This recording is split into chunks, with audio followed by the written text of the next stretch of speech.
are getting too big.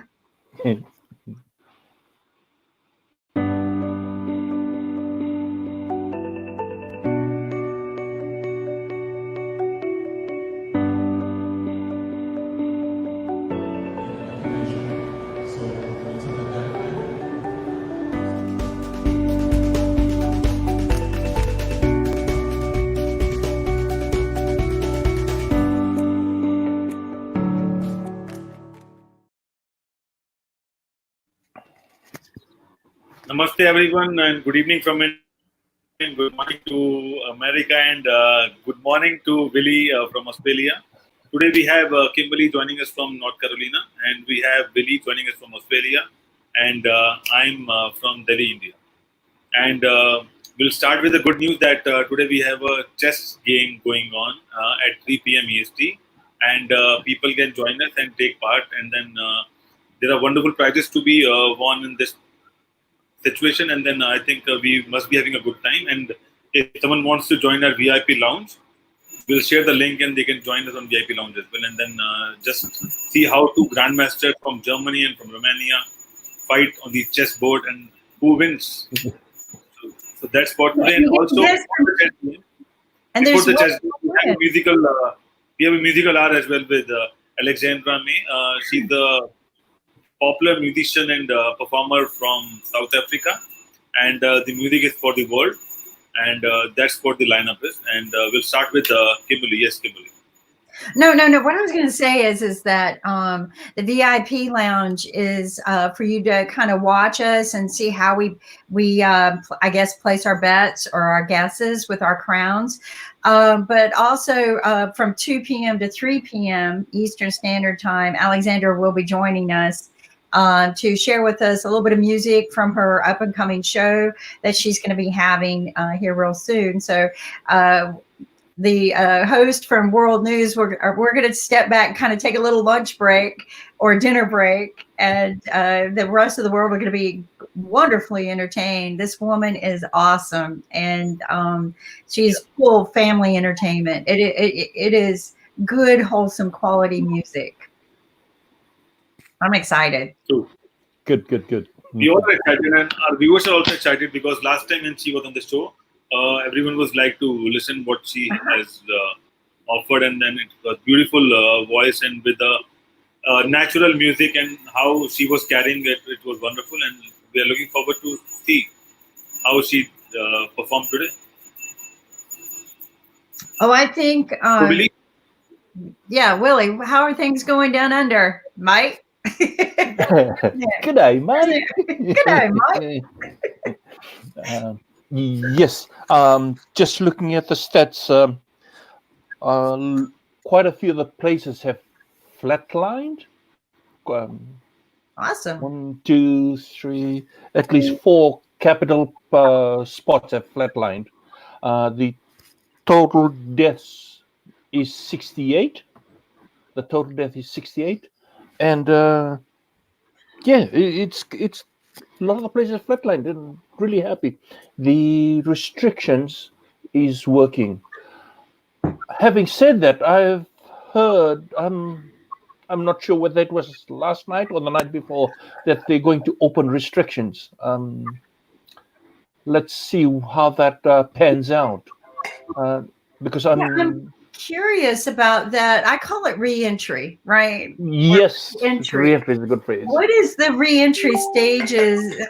Do they have stages in Australia, or are they just going to say, here, the doors are open? No, I think they're going to open up in stages.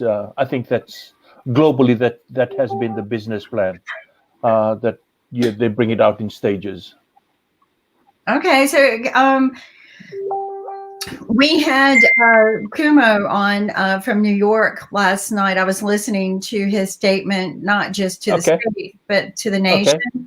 And one of his things. It's like they're fighting each other. That is what it's embarrassing. Let's put him down for a chess match, right? The thing is they're playing King of the Hill rather than working together. And then you have the president twittering rude remarks to Kumo. You know, what else do you want from me? A bouquet of flowers? But I'm like, okay, you're drowning And do you hand the person a life float, or do you sit there and insult them? Okay, that's not how we need to be working. We need to be humanity and humility. Get over yourself, Mr. President. Get over yourself, Kumo. Both of you have issues, but your people are dying. And the president should stand up first and be above it all. But he's not that way. He never has been. His campaigning started with an insult, and this country became one big chip on the shoulder with a bunch of insults. But you don't insult somebody when they're drowning. I'm sorry. Oh, excuse me, apologize to me and I might save you. No, that is rude. That's not what our nurses are doing. That's not what our doctors are doing. That's not what our country needs. And that's not what we need to hear from our leader. We need to hear from our leader. What more can we do for you? Absolutely. That's really sad to hear. The important point is that suppose if, Trump is saying something to someone, or President Trump is maybe doing something which is not acceptable, but the other way around, government is also reacting the same way. I'm unable to understand what happened to the politicians. They are ready to fight if they get some boxing gloves. I think they're ready to fight on the. So this isn't about United Nations. This is not about United States. This is about a leader, right? This is about who's king of the hill, who can one up each other. And this is what we became when we had reality TV shows for years. That New Jersey show where everybody was being rude and nasty to each other. It was more about how rude and nasty can we be. That's one of the reasons why Nick and I wanted to start this show. And we started at probably the wrong time, because not IBM World News, but good, healthy, quality, positive influence shows but people didn't want that. And so then when the presidential campaign started and Trump comes out insulting all the women and insulting anybody campaigning against him, people just absorbed it. And that to me is and I'm not classifying anybody, but that is not the way a leader should be. And this is what I was sharing the other day. A leader, you can have different opinions, but we've had great leaders in our lifetime, and never in my lifetime of over 40 years of voting for a leader have I seen so much disrespect on both sides. And it's not like just different opinions. It's just total lack of respect. And only a leader can evolve that, right? Like King Solomon in our Bible, you might have stories in your religious books, but you can either command or demand. And Trump is a demander to begin with, but he has no respect for people. So at the end of the day, people are not going to respect him back. You, again, can have different opinions, but most great leaders, people are still going to respect them, period. And not out of fear. And people respect him out of fear. If they respect him, they respect him out of fear. So what do we do at this point? Okay, we got a city drowning, and instead of throwing a lifeboat to them, we throw insults and say, what more do you want from the world? That's not the way you deal with this. We need to share. I studied life saving, okay? And maybe many of you have taken the CPR classes and things like that, but that's not how you do it. And you also don't dive in and go after a person and pull them back in either. You swim out smartly. You take the resources you have. If you can grab a life jacket or a life float, and you put it in front of you so they can grab it and come afloat. They're not drowning in the sense that they're panicking, but they need help. And if we don't get New York under control, we're not going to be in control. Our country relies way too much on the survival of New York City, period. I'm sorry, but that we evolved it that way. There's no backup. There's no redundant system anywhere. We need New York City to survive. Sasha sent a story from someone who is in New York City who has contracted COVID. And I hope that Sasha comes on to read it. But I mean, your country's not behaving that way, Willie. No. It's consistent. The message that's coming out is consistent from Mr. Morrison. And yeah, it's been great. and everybody's rallied behind him. The police ministers, the health ministers, the enforcement. Yeah, I just think what happened yesterday or the day before was very childish. It's not even unprofessional. It was very childish. Yep. We're behaving horrible in a pandemic situation. What about you, Ankit? I mean, do you see any arguing like this in India?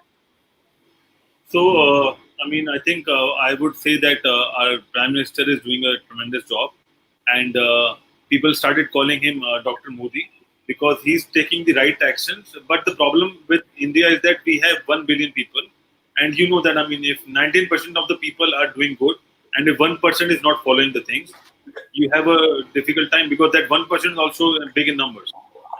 So we have some cases, small cases here and there, and then it might be because of the awareness and the, people, they're not aware about the current situation, and they don't have, or maybe they're illiterate, or they don't have the right platform to understand what's going on and what things are.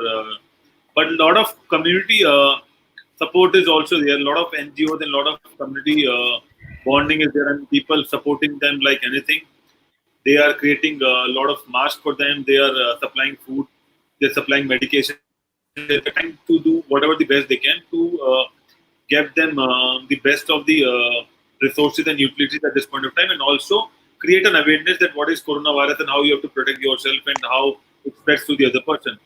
But still, it's a big country with, one of the biggest or one of the highest population in India. And I think that is what the strength and the weakness is at this point of time. But we are trying our best to do it. But still, there's a long way to. There's a long. It's a long highway. What I can say.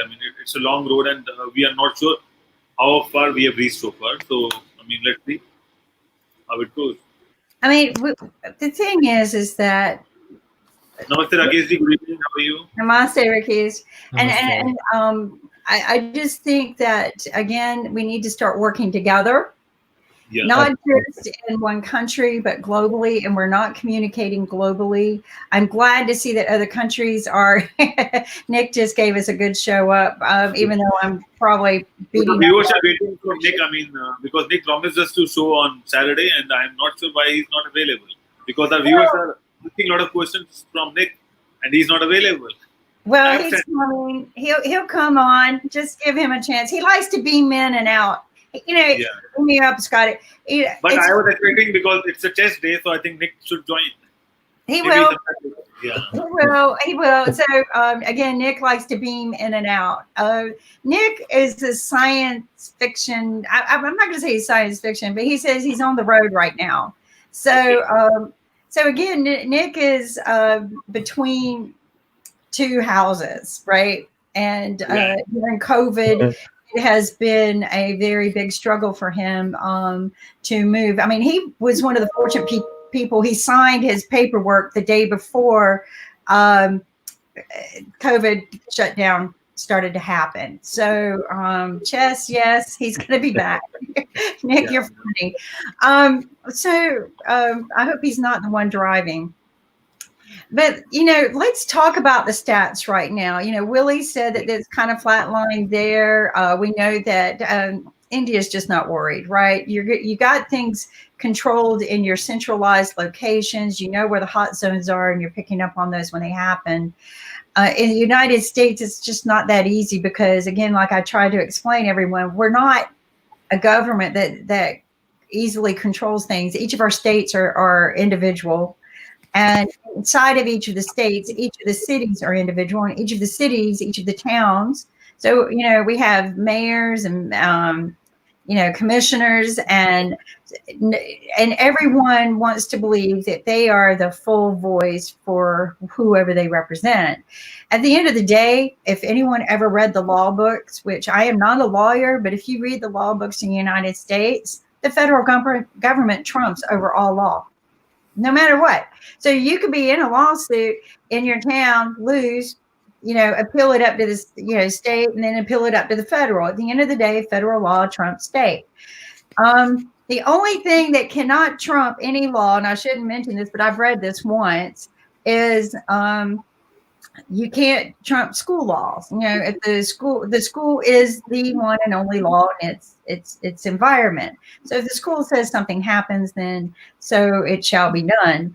But and that's probably the only entity you cannot beat in a lawsuit unless you're just got really good lawyers and maybe there was a sickness or a death. But let's talk about New York. They took the Javits Center and they turned it into a pandemic center, which was a brilliant idea. If you've ever been there, it's big.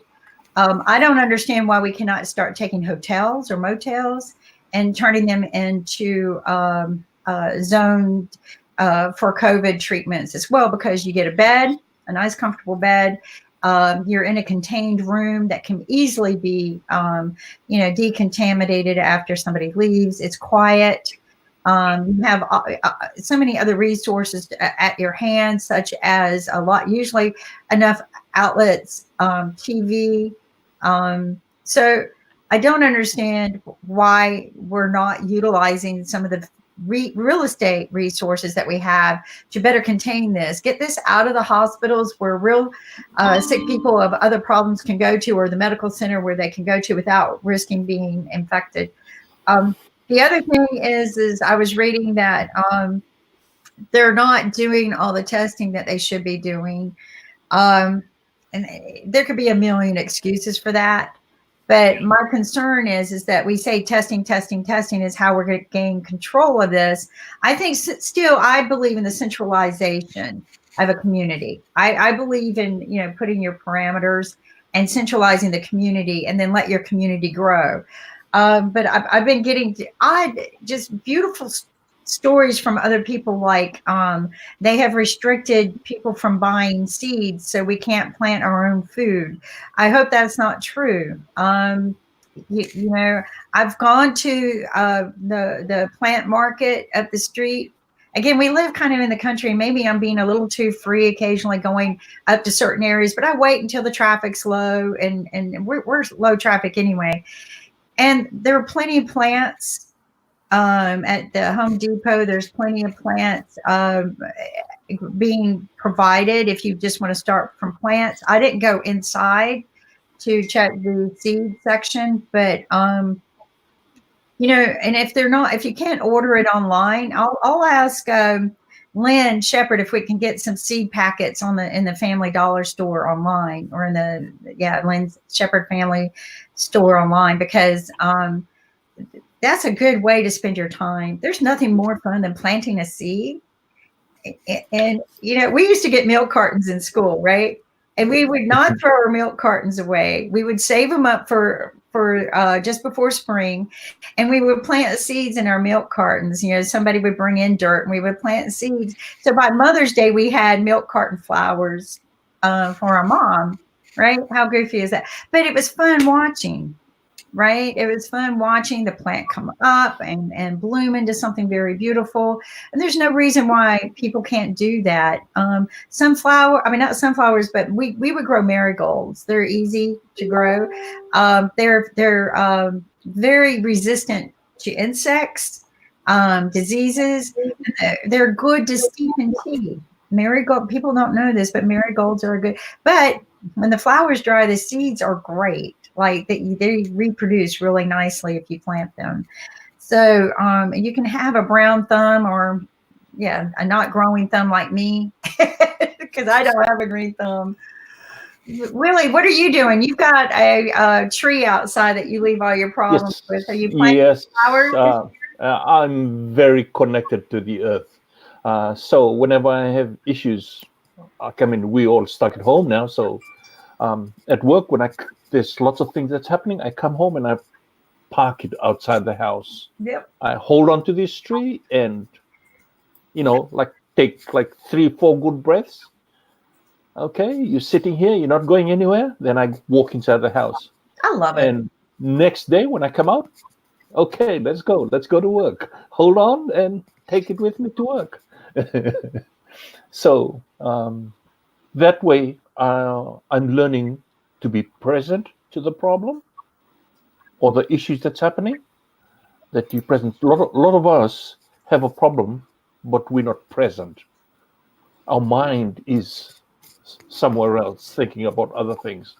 So this way you embody the problem. You know, That's a lot right. of us say one thing, but we do something else. We're getting some requests to talk about more awareness of COVID-19.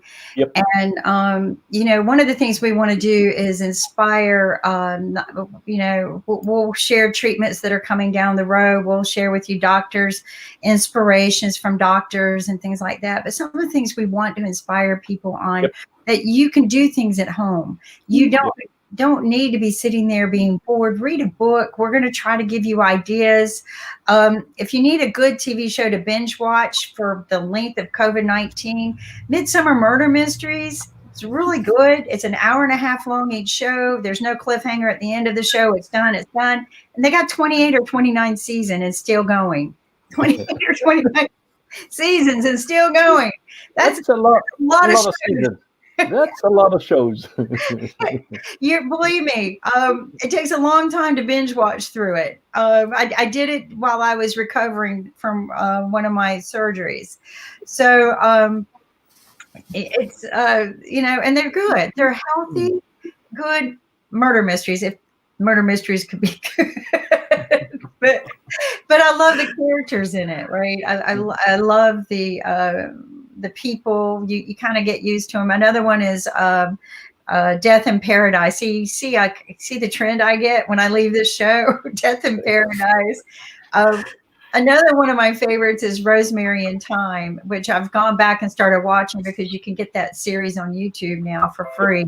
So Rosemary and Thyme is another one of my favorite. I love those kind of mystery shows that just good quality. You don't really see the victim all bashed up and bloody. You might see them laying on the floor or something, but So, good morning, Rakesh, and welcome. How's life in Hong Kong? Guess what I'm reading? Genome.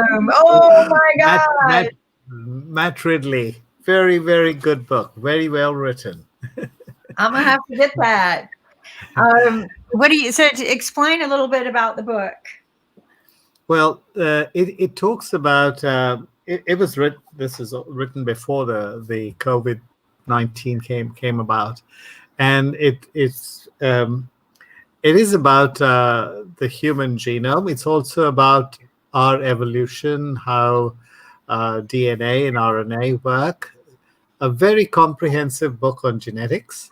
And very unusual perspective. There's a lot of stuff in it that I already know, but the perspective is very interesting. Very, very interesting. And I think I've only got to the first chapter. He's written the book as each chapter is a chromosome. Wow, I love it. It's really interesting. He is, his wife really is the scientist. She's the, but a scientist, but he's a science writer, and he's got other books which are also nice. But just came across this on Amazon, and I said I'd order it, and there it was. It came from. How long did it take to get? It took a little longer than usual. Usually it arrives in about 10 days, but this took about almost 20 days to arrive. It was shipped from the UK, and I don't get shipments from anywhere else.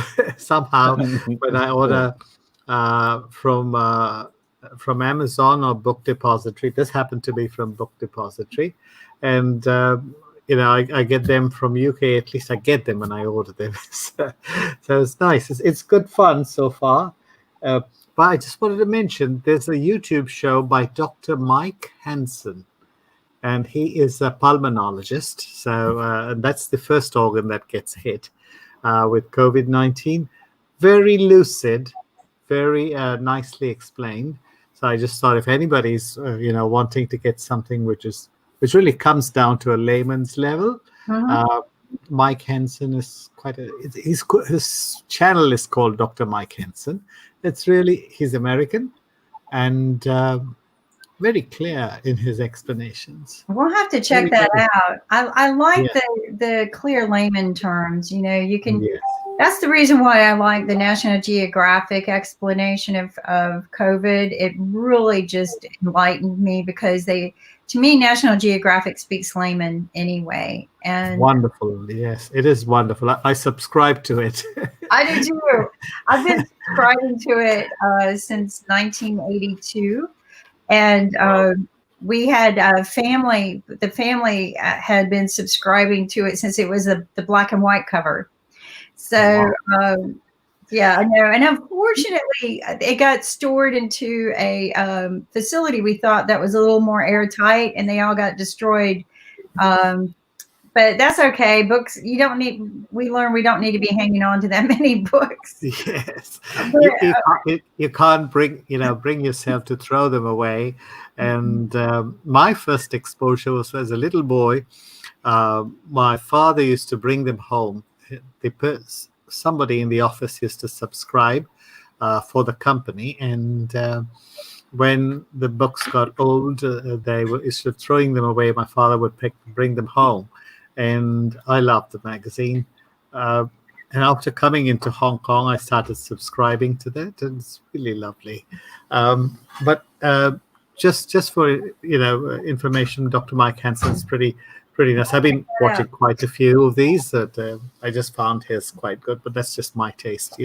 I want to check it out because any information about what people are researching and finding out about this is very, very helpful because I think when you understand what you're dealing with, you have less fear and you can face it. And that to me is important because to date, very few people have spoke about the they share a little bit about the symptoms, but very few people have talked about what's it like after, right? We see a lot of recovery rates, but we don't see anyone discussing what's it like after. And, we spoke with Dr. Yu yesterday, who explained, I think he's very angry at the medical profession right now because they are firing doctors. I heard about this 2 weeks ago. A friend of mine reached out and said, can we do a talk show about why are they firing the doctors? And mainly when I read it was because they were speaking out about the conditions. And for whatever reason, the medical profession, before they started speaking out, there was no law saying they could not speak out. Then they made this law, but they fired everybody that spoke out before the law. Retroactive. That is against all principles of jurisprudence. Absolutely against. It's against principle of law, period. And to me, it should be against the law in the U.S. because we are based on freedom of speech. But it's like I told someone the other day, there really never has been freedom of speech. And I think we witnessed a lot of that at the press conferences when you heard media asking some of the dumbest questions I've ever heard media ask. And I know they're not that stupid. And they were just being restricted on what questions they could ask. And, you only come up with a few questions at that point. The other one that people keep bringing up to me, and I pointed this out a week ago, is if there's such a social distancing scare, why are your leaders elbow to elbow on stage during the press conference, right? And, I said the same thing to Nick, and I go, you know what? I just watched this press conference. I got to know on Easter Sunday, did they have some kind of holy water they splashed all over these guys and said, "You're safe"? No. So good morning. So we have a special guest, Dr. Dinesh Keeler, joining us today. Yes, and thank you so much for joining us again today. My pleasure. How are you so much? How are you doing? Thank you so much. Very nice. Very nice. Good. How are you? All good, sir. All good. All following your guidance and suggestions how to safeguard yourself and keep at home. Everyone what is trying to figure out. Everyone is trying to figure out what is the way out, what is the best way out. So keep yeah. on educating each other. That's the best way.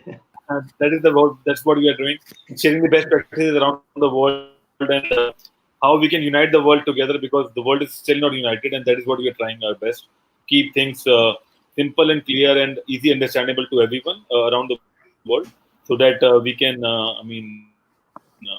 we can fight this pandemic, and we have a bright future. As you see, that environment is automatically rebooting himself. They don't need our dollars or our money to do that. They just need a lockdown, and they are doing everything on their own. I saw a rainbow yesterday in Delhi after ages. I know. So things are going on, like, I'm surprised. I mean, things are automatically in a reboot mode. Somewhere True. over the rainbow, blue skies. You have blue skies and rainbow, right? Yeah. We are able to see Himalayas now. From Yeah. some cities in Punjab, we are able to see Himalayas. So now So that's a people good want thing. to go.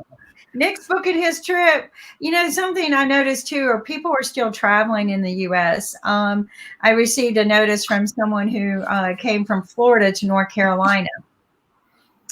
And Wow, really? yeah. That's surprising. And After so many. What? So you don't have any guidelines that who can fly and who cannot, or what's going on? Apparently not, because this person wasn't a big official. It was just somebody like me. Now, actually, not even in the media, who probably needs to get down and do some interviewing and stuff. But no, nope. So so no guidelines, no whether it's an emergency, no, just and in fact, I think the president was pushing something that if you're from another country and you haven't left yet, there's some stupid thing going on about visas, and he's going to pull the visas and I mean, why be rude at this point? Let's get them a place to stay and make them comfortable and be proud Americans and treating people respectfully. But we got to be pushy, bully, rude people. I don't understand it. But anyway, doctor, you didn't come on here to listen to us complain about what's going on. What we need to do is talk about what we need to be doing to make things right, because we've got people who are saying, this is a great show about bringing out awareness, but what's needed. And I'm hoping that you're going to shed some light on us about some good, positive power of thinking that we need to be doing. Yeah, quite exactly. Because you see, it's almost become like a part of life now. I mean, it's been over a month here in India as well. And of course, the initial panic is not as much now as it was about 4 weeks ago. But then we don't know about the enemy as yet. I mean, we are more fearful because we have heard about some very bad things happening in other parts of the world, especially Italy and US and Spain. So we are very cautious. We are of course quite fearful. But so far, on an optimistic note, I would like to say that things have not been that bad so far in our country, at least.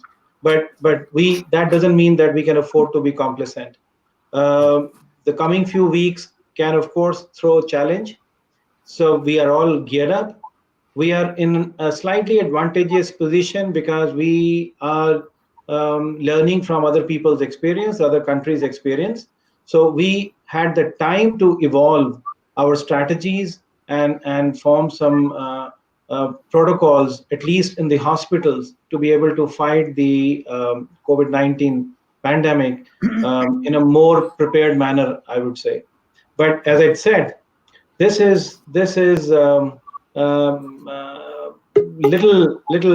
difficult time at the moment, because, as I said, we don't know which way we're heading. No, I know. I mean, and even with the testing that, everybody thinks the testing is going to solve all of our problems, but I believe that it might bring us a false illusion of safety out there. I think we need to be a little more careful than just test and be carelessly going out. One of the things that Kumo has said is that when we do re-enter the world, we're going to have restrictions and limitations, such as wearing masks in big public.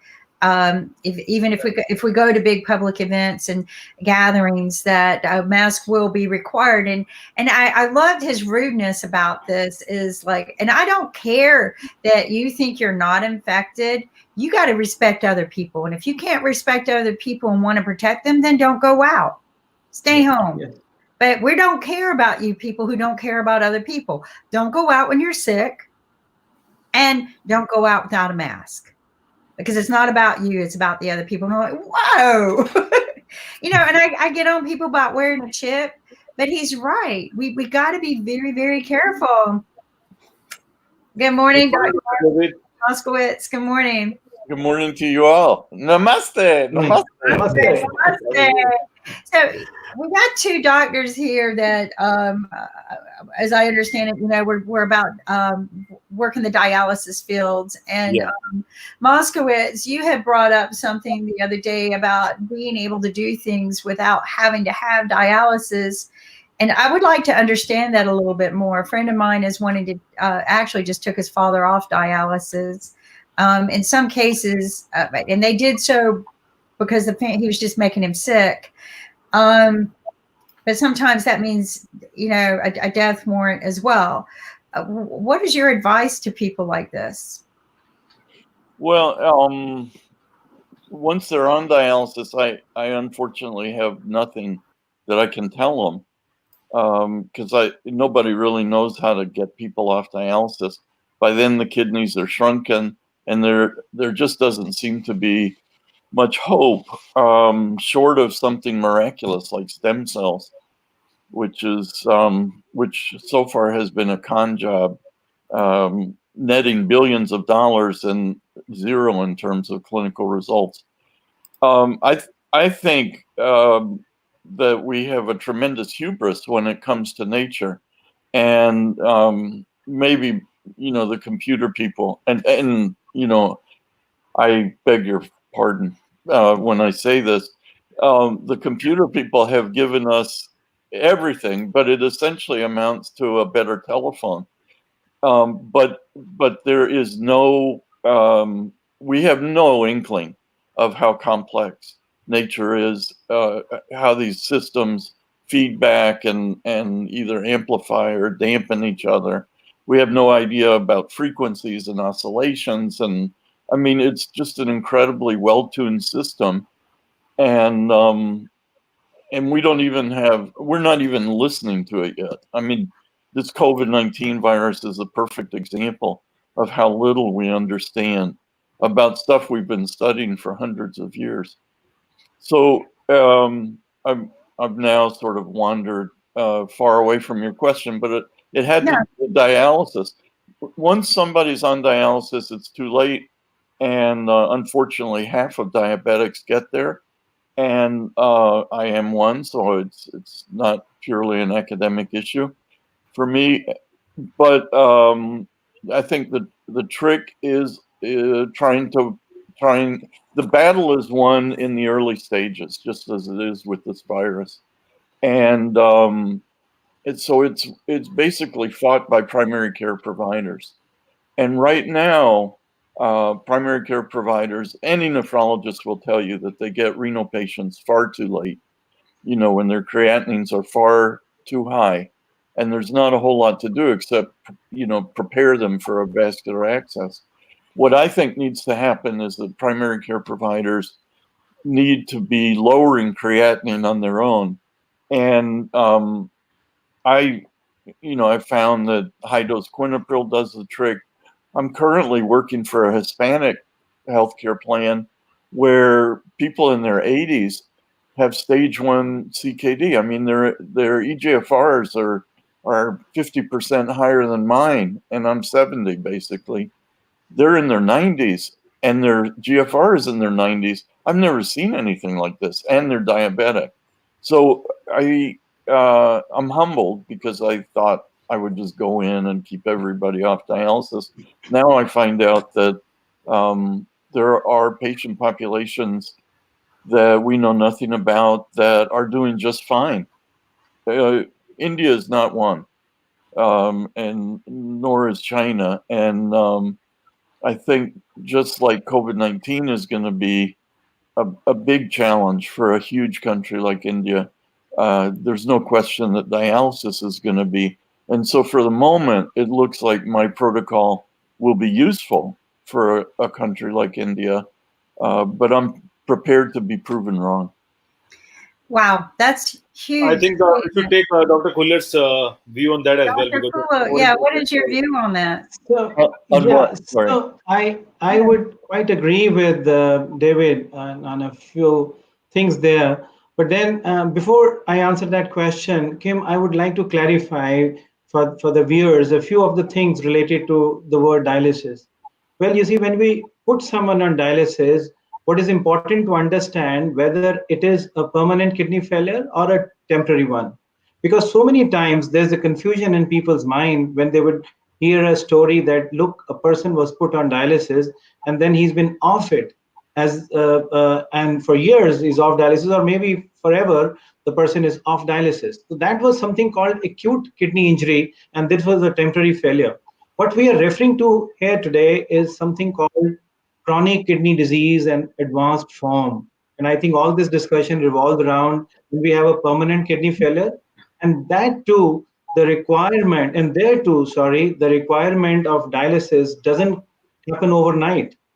Diabetes or most of the other chronic diseases give a person enough time, and it's a slow deterioration of kidney function.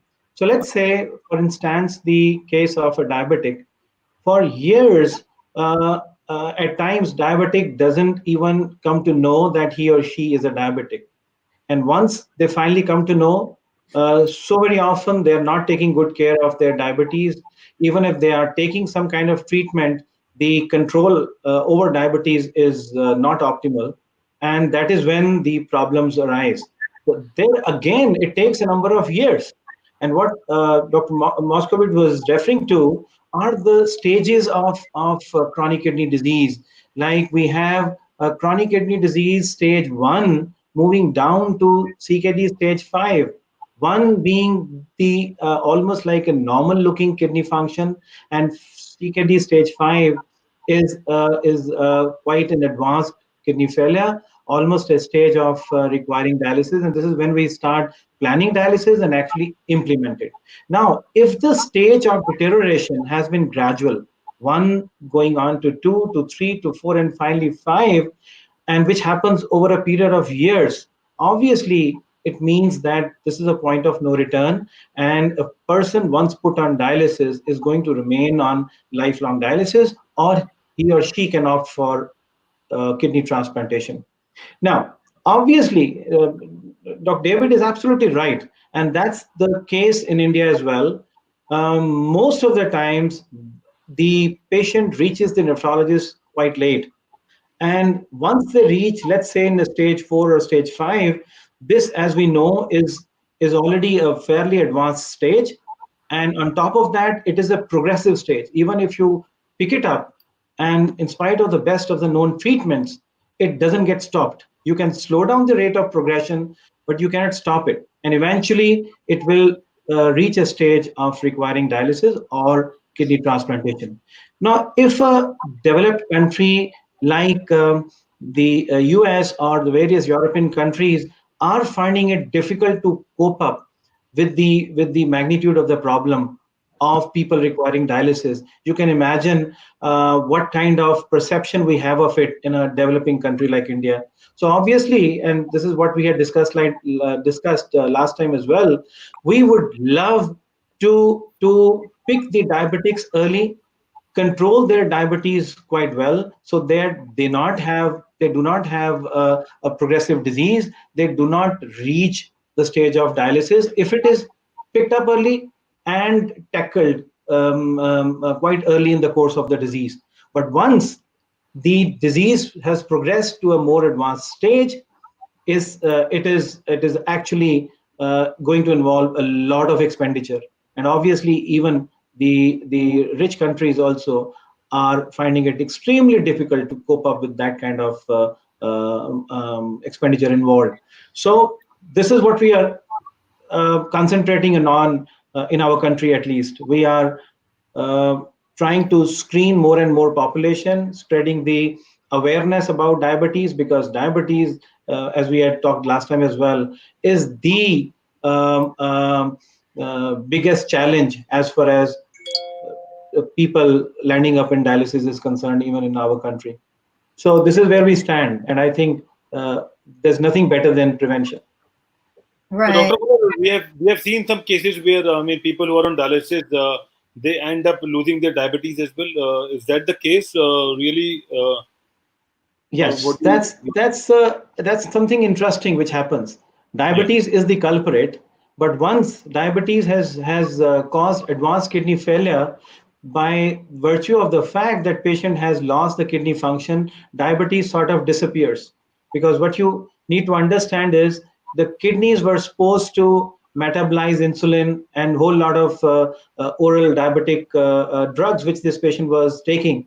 So the half life, the life of the insulin gets prolonged in the body, of the various drugs gets prolonged, and also to an extent kidney is also a seat of production of glucose. So everything gets affected, and whereby one may get a false sense of illusion that diabetes has got cured, while actually the real story is diabetes has got hidden. It's not a good thing for the patient, because if you say that someone who was quite careless about the control of diabetes has suddenly started having a very good control of diabetes, one of the reasons could be that kidneys have started failing.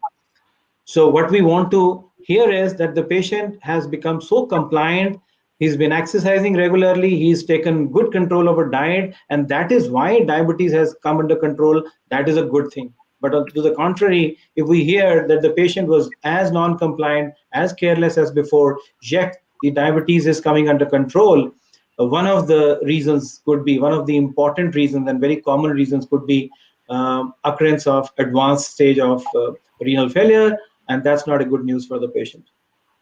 No, that's not. We have a question. Raj Kumar Jain is asking to Dr. Kumar. Can you see the question, Ankit?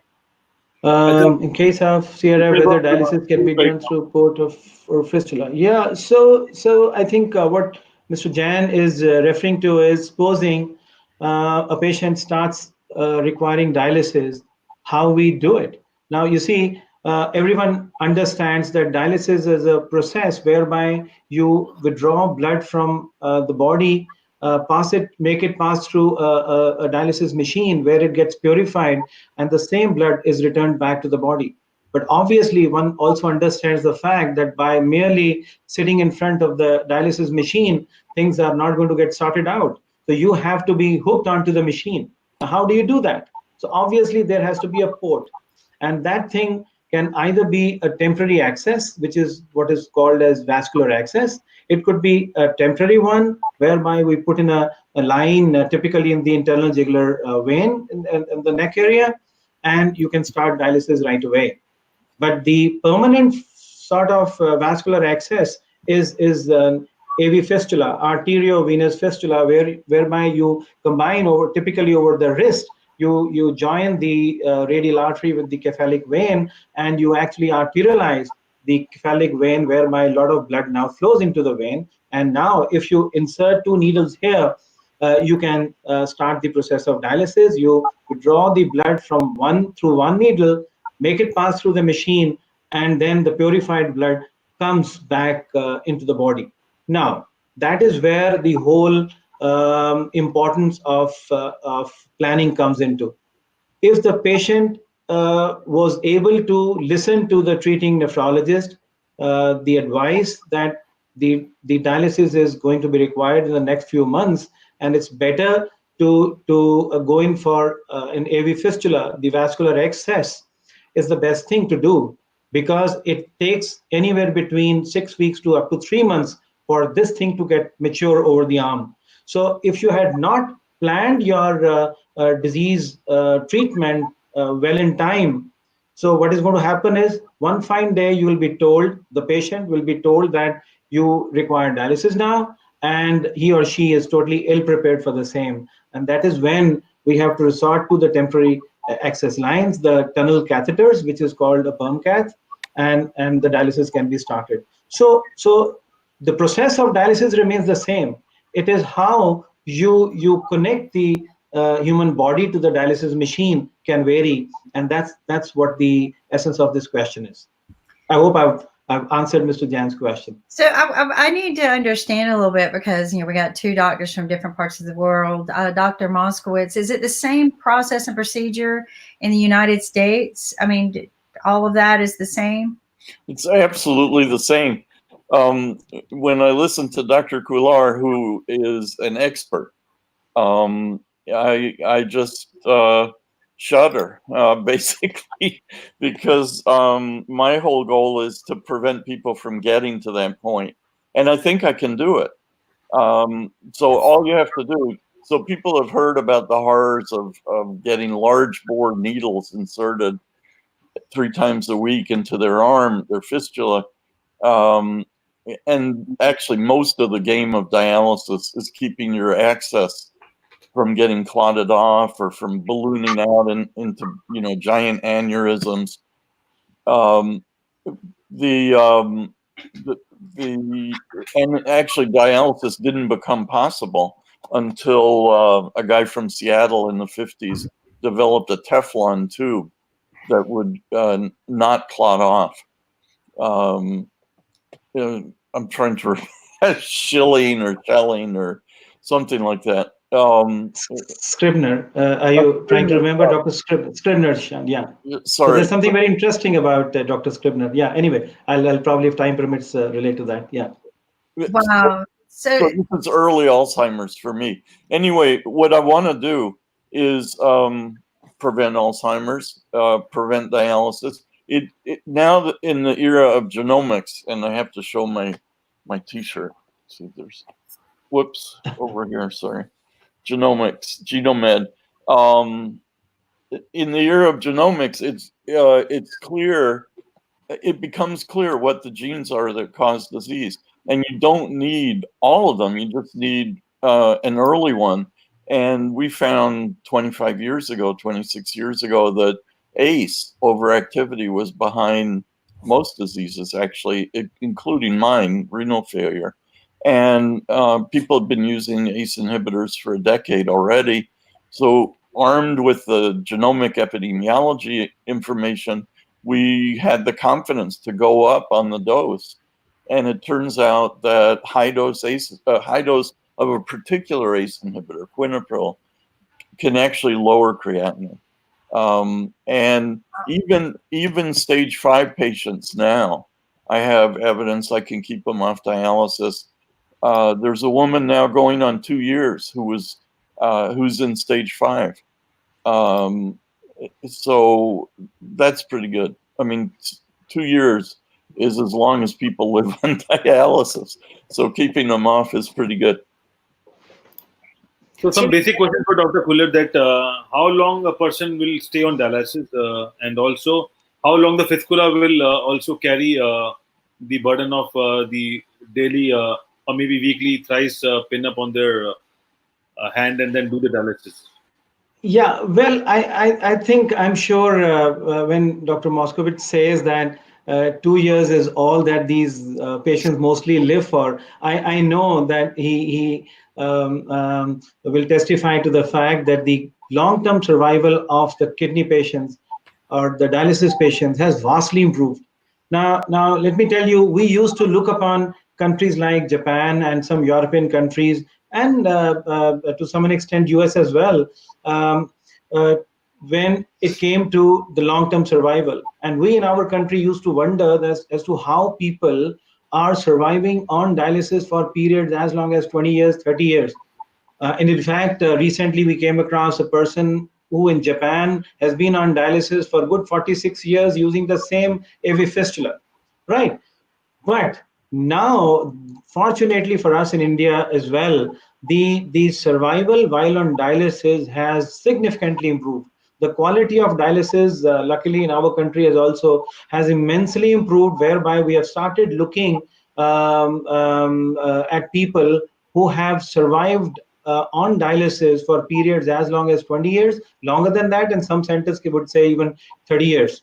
So obviously, 2 years or 5 years is not what we are typically looking at. Agreed that diabetics do not tend to survive for very long, even while on dialysis. But then I think, as a nephrologist, you get disappointed when you lose someone while on dialysis for just about, I would say, 10, 15 years. So our mindset has changed from anywhere between 1 or 2 years, which we would used to believe about 2 or 3 decades ago, that it's okay, it's some achievement. And now, as I said, even 10, 15 years doesn't appear to satisfy us. Now, answering your question, well, you look at it from this angle. If you do not subject your patients to dialysis when they actually need it, they're going to die. So we often we find people criticizing dialysis to quite an extent. But the fact of the matter is, look back before 50s and 60s, none of them would have survived. And now we are talking about 30, 25, 20 years of survival on dialysis. So one thing is very clear, they would not survive without dialysis. Now, dialysis gives them a new lease of life, has some problems associated. It may be cumbersome. Patient has to go to the hospital 2 to 3 times in a week, get those lines. But at the end of the day, and a lot of expenditure involved, and especially in countries like ours, whereby so many times patients pay from out of their own pockets. So it becomes quite a challenge how to sustain a long-term dialysis. But on a positive note, you are able to save so many precious lives. Now, this is about typically the dialysis, but this is not the only treatment for these patients. The preferred modality of treatment, wherever possible, is always kidney transplant for these patients. If they can manage it, I think by all means we advocate kidney transplant to these patients. But before that, my question again to David. You see, I am quite thoroughly impressed with your opinion about ACE inhibitors, especially quinapril. But my question to you would be, don't you think we have had ACE inhibitors and receptor blockers for long enough period of time? If I remember correctly, captopril was made available to us almost like 30 years ago. And in the new millennium, there has been a lot of optimism with which we have looked at RAS blockade, be it ACE inhibitors like quinapril or receptor blockers like the various sartans. Now, if what you say, and I have no reason not to believe that, don't you think with so much of usage of ACE inhibitors over the last at least 20 years, we would have reached a stage whereby it was possible to stall dialysis by many, many years? I accept the fact that we have been able to delay the onset of dialysis, but to put a full stop to the kidney disease is something which I would really want to know from you. Right. Well, this gets to the political nature of research rather than research itself. So, you know, the expression that's gotten famous nowadays in popular culture is "don't go there." So like a woman who is angry beyond belief, she'll just put up her hand and say, "Don't go there." Basically, that's what the nephrology profession has done to high-dose quinapril. I was told to submit grants to the NIDDK, which is chaired by a classmate of mine from medical school. and the whole NIDDK Institute is directed by my residency, my resident, who was a year or two ahead of me at WashU. So I know the people involved. But and some people, they involve in a pre-study meeting for a couple of years. They help them bang out the details of the study. When it comes to clinical research for preventing dialysis, there's no money involved. E.J. Lewis told me that, and there's no appetite for it. And why should there be, when Medicare itself, which is shelling out $35 billion a year of taxpayers' money, has tens of thousands of salaries that depend on the practice. So Sinclair Lewis, who was one of our muckraking journalists from 100 years ago, said, don't expect to convince somebody whose salary depends on ignoring what you're telling him. And that's actually what's happened with this high-dose quinapril. It turns out there is no upper limit to the amount of quinapril that you can use. So for fibrillary GN, which is an essentially untreatable disease, in a 260-pound, 300, somewhere around 260, 280, I used 160 BID of quinapril, so more than 1 milligram per pound. And his creatinine finally came down. So there doesn't seem to be an upper limit, and anybody who is progressing for any reason, I would just keep going up on their quinapril, knowing that I can control their potassium with Florinec and then with Lasix. So that's exactly what I was going to come to. You see, and for the others, for the sake of the others, as David was saying, it's a very great class of antihypertensives, the quinapril and the related ACE inhibitors. They have made a big difference. Agreed. But you see, one of the main problems with this class of drugs is the risk of high potassium. And there are two problems here. One, the drug itself is causing a tendency to cause high potassium in the blood.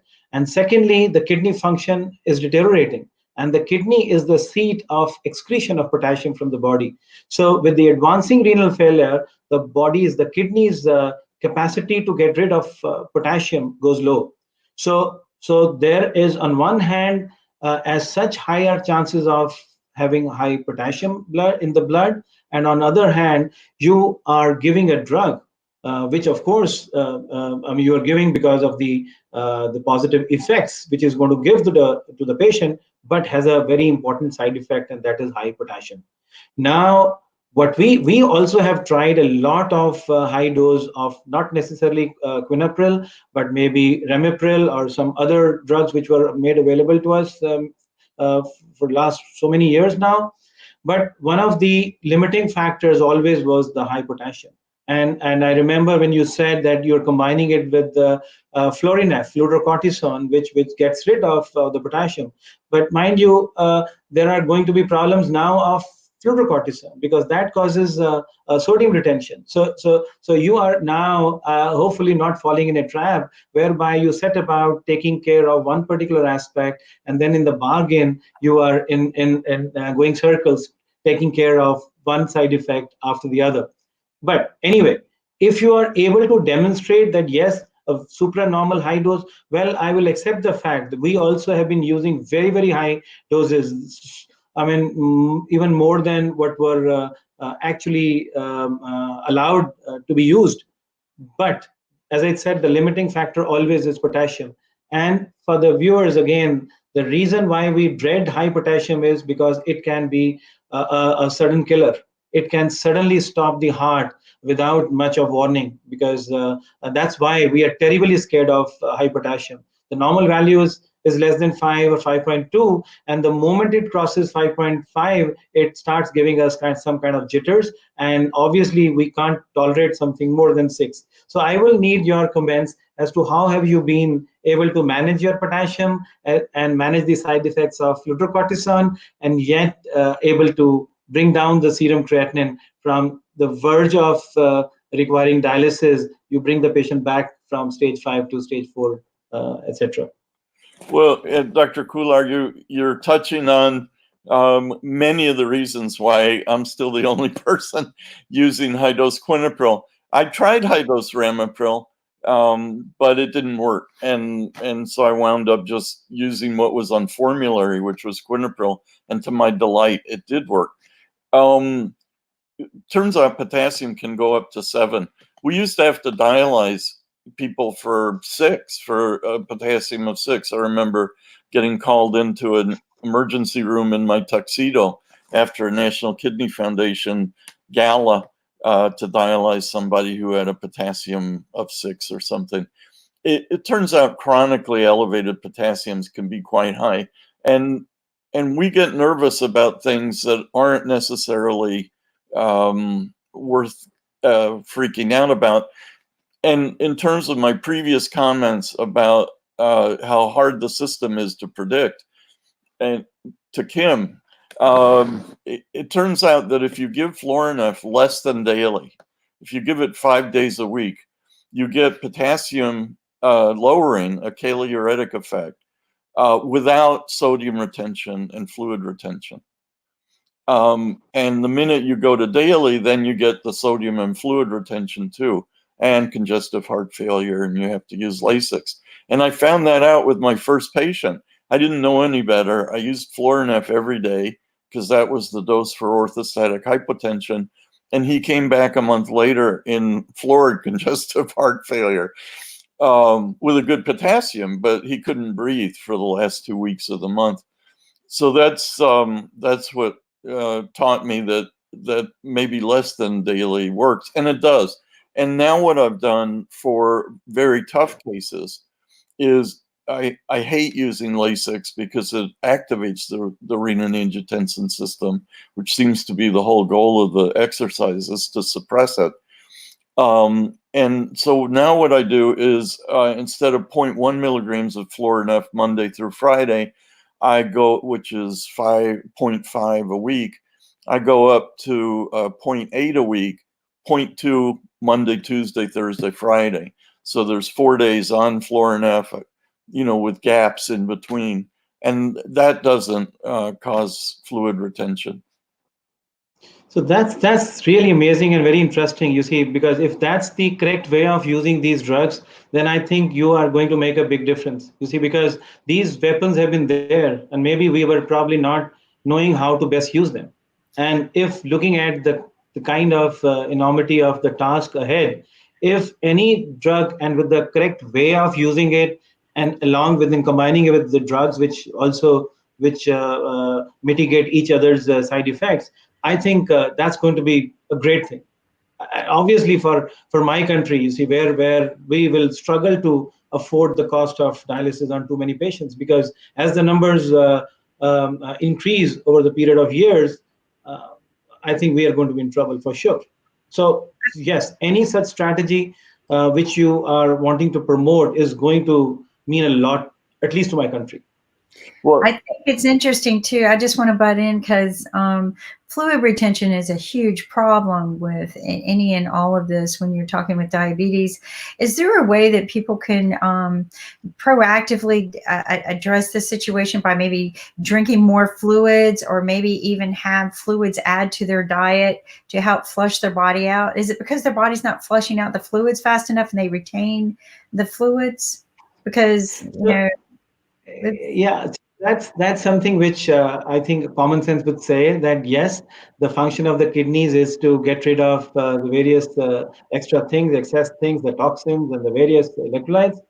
But well, you see, you have to understand in what context are you looking at the situation. If your patient already has some kind of kidney disease, if you are now going to overload the body by giving more fluid, it is going to be counterproductive. So the rule is, once you have a significant kidney involvement, the first thing to do is restrict their salt intake, because it's not just about water. It is mainly about the sodium. Sodium takes in takes along water as well. So the first thing which we advocate to our patients is start restricting your salt intake. And a situation arises when their body starts retaining fluid, they get some kind of swelling over the feet or the facial puffiness. That's when we ask them to restrict their liquid content as well. Contrary to the belief that one would think that by drinking more, you're going to be able to flush the kidneys. And well, there are a few diseases of the kidneys whereby you have to give them more fluids, especially if you have to prevent stone formation, or there are a few other diseases as well, polycystic and a few others. But then if your patient has significant kidney disease, is already retaining fluid in the body, you need to restrict their salt as well as their liquid content in the diet. It's Dr. interesting. David? My first experience with a person with type 1 diabetes was my sister-in-law, who grew up on the farm most of her life. And, farm food, right? They didn't have any luxuries. They didn't have a lot of sugar, but mostly farm food, farm living, outdoor, farming. And she did not discover that she had this until she was in her 20s, which was, odd to the doctors that it didn't impact her sooner. Unfortunately, she's gone now, but she lived actually what I considered a pretty healthy life. They ended up putting her on insulin, and she stayed on insulin. They told her that she might live 20 years back then, and she actually lived longer than that 20 years that they gave her, because the insulin was just so hard on the body, right? Where you find the spots to inject it. They did not have the pumps back then. But I truly believe that it was her extreme healthy lifestyle and food intake that kept her so balanced for all those years before it became unbalanced. Is there something behind that? Yeah, so again, we have to understand that diabetes also is of two types. What probably you're referring to was type 1 diabetes, whereby it's more of an autoimmune disorder. What we typically talk about in the context of diabetes, the commoner variety is the type 2 diabetes. But type 1 is which is seen in younger age groups, and these patients start requiring insulin right from the word go. And obviously, if uncontrolled, it can cause troubles over the next maybe about 10, 15, 20 years. But what we commonly refer to is the type 2 diabetes, which occurs later, can be controlled through diet and lifestyle modification, and then finally oral drugs. And of course, if nothing works, then they have to be put on insulin as well later on. So this is exactly the point I was wanting to make, that diseases where we thought the lifespan is going to be shortened considerably and is going to be very few years of life, I think we have made huge progress there, and the longevity of life as well as the quality of life has vastly improved if we look back typically in the last 3 or 4 decades. That's pretty interesting. What do you guys think about the with the COVID crisis and how we're addressing people with diabetes right now and the need for dialysis? How is that impacting the research that you're doing and the treatments?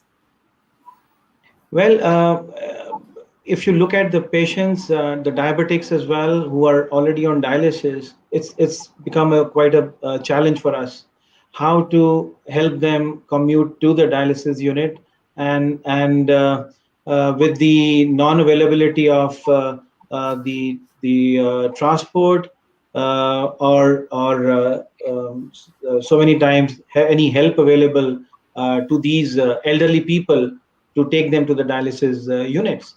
And then, of course, the ever lingering fear of catching infections if you go to the hospitals. So I think our responsibility as nephrologists has increased considerably, because on one hand we have to make sure that our patients do not miss their dialysis sessions, because I think we discussed about it last time as well, that I don't know what COVID-19 is going to do to my patient. on dialysis. But what I know for sure is that my patient is going to die if he or she decides against dialysis for a few weeks, I would say. So on one hand, it's our responsibility to make sure that they come for their dialysis regularly. And this equally important is that once they come, we have to make sure that they are safe during that period. And of course, we have to take necessary precautions. The guidelines, the protocols are evolving. They are getting changed at very rapid rate because we are coming across more and more information about the way COVID-19 is behaving. And of course, we have to keep pace with whatever we learn from the experience of other countries as well. No, we have to put the patients first. Something that I've been discussing as well is that there are so many other diseases we're fighting out there that we cannot set aside these patients just because of COVID-19. We have to put their treatments first as well because their lives depend on it. And some countries have this under control. I think the U.S. is still struggling. We're actually firing a lot of our doctors right now, which is very frustrating. And I'm trying to understand why that is happening, because that will impact other treatments, right? We just don't go around firing doctors, but they've been putting them on furlough because they don't have PPE equipment. And I receive treatments. That's not dialysis, but my treatments are required monthly, but they've been put on hold as well. We're hoping that it's not going to become life-threatening, but I do require treatments monthly. But I also made that choice because I didn't want to risk going in. And if I would happen to have it, the COVID, and I spread it, I would feel very guilty. Or if I went there and somehow it spread to me and I brought it back home, I would feel guilty. So I've made the choice to sustain put off my treatments for a while. But anyway, this is an interesting conversation. How can we, we're receiving some questions because you guys are in the medicine field. Are there any things in your world where you're starting to research the COVID-19 and how we could use maybe some of the equipment we have for dialysis and treatments we do for diabetes? Is there something that we could do in correlation? Well, I've got something to report that's new just in the last week. For the longest time, I was, writing or ranting, I suppose, on LinkedIn, which is how I got on IPN TV in the first place, about how to treat COVID-19 more as an allergic reaction than as a devastating infection. And so I had hit on the mast cell, and in particular the MRGPRX2 receptor, which looks like it binds the viral nucleocapsid, the protein that glues the virus together, that has 6 lysines out of 7 in the end of the protein. It's a 422 amino acid protein, and then has a hydrophobic stretch further upstream that sticks it to the viral membrane. So it literally glues the virus together. The positive charges of the lysines bind to the single-stranded viral RNA, which is critical. And it turns out that's a highly immunogenic molecule, and it's a basic secretagogue, and it binds directly to this mast cell receptor, which only exists on mast cells. And it basically stimulates an IgE response, which is the response that you get with peanut allergies, which can kill you, or wasp venom allergies, which you need an EpiPen to keep from dying from anaphylaxis. And so it looks like what COVID-19 is basically a peanut allergy or an asthma reaction in people who never had asthma before. And I've been treating it as if it were just a regular asthma reaction with inhalers first, and then a very low threshold for going to oral prednisone. And so far it's worked for the last week in about a dozen patients. And I've kept them out of hospital, which is, I think, what COVID-19 treatment should reflect. So now that brings me to dialysis patients, which was your question. And so from the very beginning, there was an association of dialysis patients and COVID-19. And I think it's just because they're all sitting together, talking or breathing. And this drug stays on tiny little droplets in the aerosol. And these guys are basically not doing any social distancing at all. And maybe one way, and I have a second, which I'll mention in a second, one way to keep them from getting the virus is just to put everybody in their own little cubicle. And the second way is to try to block this MRGPRX2 receptor, which it turns out the natural health people will be happy to know is easily blocked by a plant flavonoid that is responsible for food coloring. From it's highly concentrated in apples and red onions and white grapes and kale and all kinds of healthy fruits and vegetables. And it's quercetin is the name of the flavonoid, and you can buy it in any health food store. It's soluble most in alcohol, hardly soluble at all in water. So you have to take it in alcohol, which may not be, that bad an idea if you're anxious about the virus. Hey, honey whiskey and flavonoid, right? Right. You got it covered. Because I was always told a shot of honey, a shot of whiskey, and a shot of lemon, and you sleep good once you warm it up and drink it like tea. Lemon has a lot of quercetin. Flavonoid has a lot of what? Lemon, any fruit has a lot of quercetin. The citric fruits have a lot of quercetin. Okay, so we lost Dr. Kular. There was another question for him. I agree. These are all the things that you're talking about are natural ways of treating respiratory problems, which, COVID begins in ground zero in the lungs. Why did they go to such extremes of all these other drugs that were used for malaria and stuff? Why didn't anyone take a look at just what's at the tip of our nose anyway?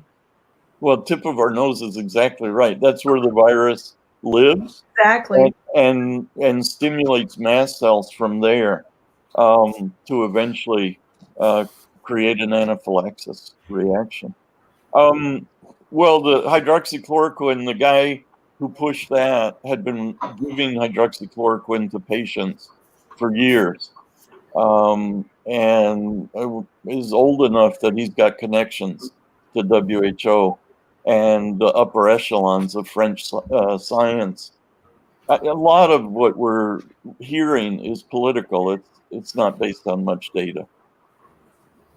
So tell me what your treatment is once a month. It's for my spine, but oddly, if I don't get it, I have very good lungs, thank God. Hopefully, I don't get COVID. And I'm an avid swimmer, so I always say, if anything, I got good lungs. I might not have a good spine, but I have syringomyelia, which is one of the world's rarest spinal diseases. I was diagnosed in '98 and told I only had 10 years to live because back then, most people did not live 10 years with syringomyelia.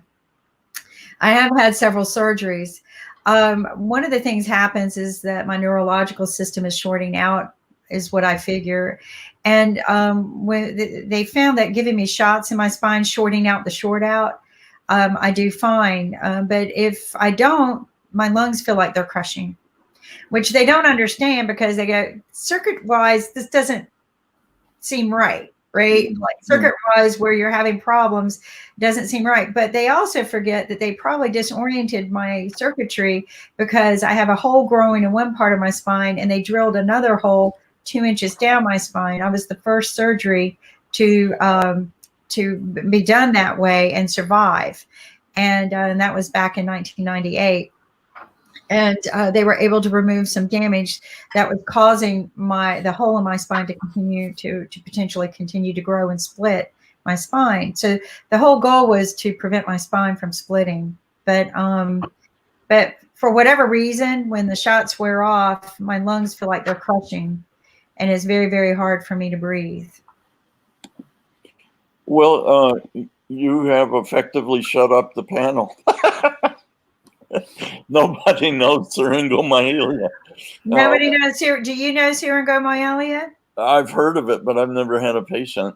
And No, to be honest, very rare. I would have to read about it. And you right now know more about syringomyelia than anybody except maybe Rakesh. Well, I don't know about that either. So I'm just looking it up on Google. actually, be carried to the hospital, to the emergency room, and tell the physicians there you have it, and they do this. Only 2 doctors in the world, when I was diagnosed, would even accept patients with syringomyelia. One was at Duke. There's actually 2, one for children and one for adults, and one in California. The syringomyelia is basically what Just found out. Superman. There several celebrities. Christopher Reeves. Christopher Reeve had syringomyelia? Yeah, so he didn't die because he fell off the horse and broke his spine. He had syringomyelia, and so when he fell off the horse, they did not know he had syringomyelia. No kidding. And the impact caused the spine to fill with fluid, the tumor to fill with fluid, and his spine ruptured. So it somewhat because of the fall, but if he had not had syringomyelia, that probably would not have happened. All right. So here's my plug. Sorry to interrupt, but here's my plug for genomics. With a ridiculously small number of patients, like a dozen, I could find the genes for syringomyelia. Okay.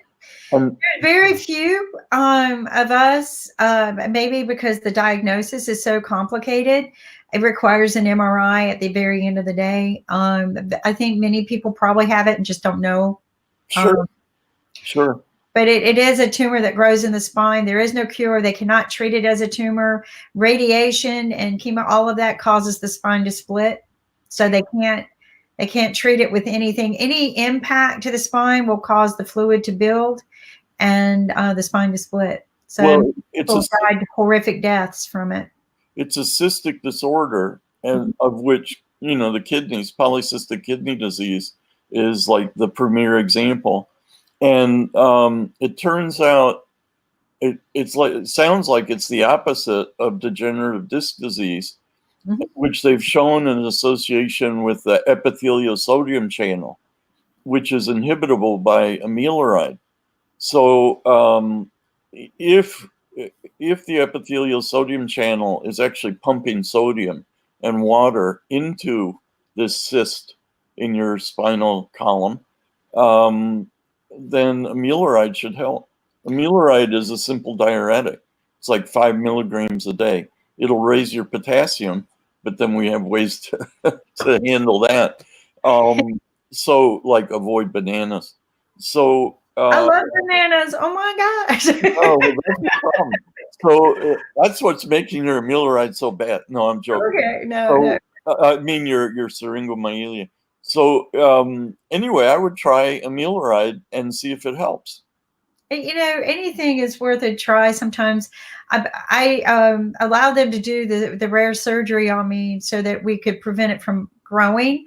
Yeah. And so the surgery was actually the first time ever to succeed is where they drill 2 inches down the spine. So they go up the spine and drill 2 inches down the spine and remove some damage that was behind the heart.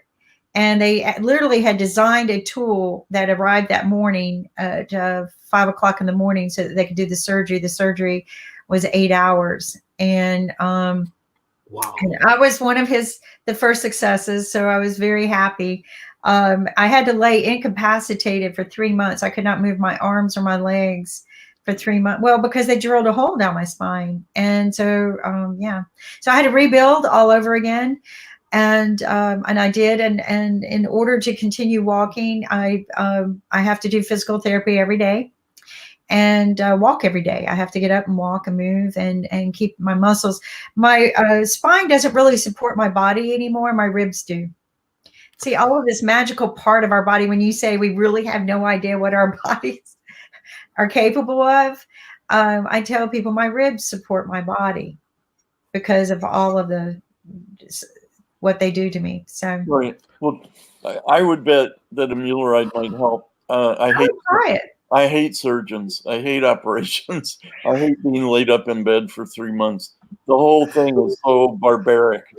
I would rather. If I had not had the surgery, my spine probably would have split like Christopher Reeves did. So I'm very, very blessed that we made those choices, not like drastically. We had time to think them through. I had time to plan. I was physically in awesome shape because I was such an athlete. And so I was physically capable. My muscles were physically capable of taking the impact of being down for so long and coming back. And for that, but I have the world's best doctor. I literally had the world's best doctor. I don't know how I could have been blessed more. And you don't have me, Kim. Not yet. I do now. Don't have me. I do now. I didn't have you before, but I look at what could have happened, and there he was, ready to save what part of my spine, what might not have been saved, and I'm still alive. I'm still walking. I'm still moving. No, you look good. Thank you. Well, it's every day. I pray every day. I meditate, and I do exercise every day. So it's a discipline. It's a way of life. And but I made choices too. When they told me I had 10 years to live, they didn't explain to me 100% what that meant, and I didn't ask. But what it ended up killing me 10 years later was all the medications they gave me, all the treatments. So in 1998 to 2010, I was receiving a lot of drugs, a lot of medications that eventually just shut all my organs down. And so in 2010, I was rushed to the hospital. Probably should not have lived. All my organs went ischemic, and I was unconscious for 14 days. So I learned then what medications can do to your body the hard way, most painful way. And when I survived, which the surgeon who saved me, his nurse called me once a week for months, telling me how lucky I am. I took all the meds and did this. I don't care if I have to live in pain. I don't care anymore. We're going to find a different way.